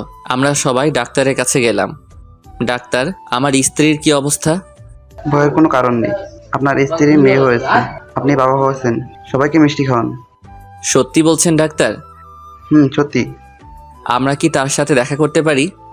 অবশ্যই পারবেন। এ কথা বলে ডাক্তার চলে গেল। আমরা সবাই কেবিনের ভিতরে ঢুকলাম। আব্বু আম্মু শ্বশুর শাশুড়ি আমার মেয়েকে কোলে নিয়ে আদর করতে আসে। সবাই বলছে মেয়েটা আমার মতো হয়েছে। আব্বু আম্মু শ্বশুর শাশুড়ি কিছুক্ষণ থেকে কেবিন থেকে বেরিয়ে গেল। আমি আমার মেয়েকে কোলে নিয়ে প্রেমার পাশে বসলাম। তখন প্রেমা বলল, মেয়ে হওয়াতে তুমি খুশি না? কে বলছে আমি খুশি না? আমি অনেক খুশি হয়েছি। কিন্তু আমি খুশি হতে পারি নাই। কেন? আমি ভেবেছি তোমার মতো একটা ছেলে হবে, কিন্তু হয়েছে মেয়ে। তো কি হয়েছে? মেয়ে হচ্ছে ঘরের লক্ষ্মী। তা ঠিক আছে, কিন্তু এখন তো আমার আদর কমে যাবে। তুমি এখন তোমার মেয়েকে সব সময় আদর করবে। কে বলছে? আমার আদর সবসময় তুমি পাবে। তাহলে আমাকে এখন জড়িয়ে ধরো, জড়িয়ে ধরে একটা কিস করো। ঠিক আছে, করছি। আমি মেয়েটাকে রেখে প্রেমার ঠোঁটের সাথে ঠোঁট লাগিয়ে দিলাম। তারপর দুজন দুজনকে জড়িয়ে ধরলাম। দেখতে দেখতে আজ 5টা বছর কেটে গেল। আমি এখন অফিস দেখাশোনা করি। প্রেমা বাসায় আব্বু আম্মু এবং আমার মেয়ে তিথির খেয়াল রাখে। সবাইকে নিয়ে অনেক সুখেই আছি। শিহাব এর ফাঁকে বিয়ে করছে, তার একটা ছেলে আছে। রিয়া আর রাফির বিয়ে হয়ে গেছে। রিয়ার যমজ 2টা মেয়ে হয়েছে, আর রাইসার একটা ছেলের সন্তান হয়েছে। আমার বোন স্বামী এবং ছেলের সন্তান নিয়ে অনেক সুখে আছে। রাইসা কিছুদিন আগে আমাদের বাসা থেকে বেরিয়ে গেল। এবার আসি রকির কথায়। আমি, রাফি, শিহাব এবং রকি আমরা সবাই একসাথে পড়াশোনা করছি। রকি ছেলেটা অনেক ভালো। তার বাপ মন্ত্রী থাকার পরেও কোনো অহংকার নেই তার ভিতর। সে কেমন গল্পের ভিতরে দেখেছেন। রকি এখন একজন পুলিশ অফিসার। রকি চাইলে আরও ওপরের লেভেলে যেতে পারত, কিন্তু সে টাকা আর বাবার ক্ষমতা দিয়ে ওপরে উঠতে চায় না। কিছুদিন আগে রকির বিয়ে হয়েছে, আমরা সবাই তার বিয়েতে গেছি। তো যাই হোক, রাতে সবার সাথে খাবার খেয়ে রুমে আসলাম। কিছুক্ষণ পর প্রেমা রুমে এসে দরজা লাগিয়ে বিছানায় এসে আমাকে জড়িয়ে ধরলো। কি ব্যাপার, তিথি কোথায়? ওকে ওর দাদা দাদির কাছে রেখে এসেছি। ওর দাদা দাদির কাছে রেখে আসলে কেন? কারণ আজকে তুমি আমাকে অনেক আদর করবে। ওর জন্য তোমাকে একটু আদর করতে পারি না। আমি আরেকটা ছেলে চাই। ও মা, তাই নাকি? আরেকটা লালন পালন করতে পারবে? অবশ্যই পারবো। তুমি আমাকে তিথির একটা ভাই এনে দাও। আমাকে তো অনেক পরিশ্রম করতে হবে। করতে হলে করবে, এখন কথা না বলে আমাকে আদর করো। আমি তোমার মাঝে হারিয়ে যেতে চাই। তাহলে আর দেরি কিসের? আমি তাহলে শুরু করে দেই। এই বলে প্রেমাকে জড়িয়ে ধরে ঠোঁটের উপর আক্রমণ করা শুরু করলাম। তারপর প্রেমার পুরো শরীরে কিস করতে লাগলাম। আস্তে আস্তে হারিয়ে গেলাম অজানা ঠিকানায়। হয়েছে, অনেক দেখছেন, এবার আপনারা আসতে পারেন। সবাই আমাদের জন্য দোয়া করবেন।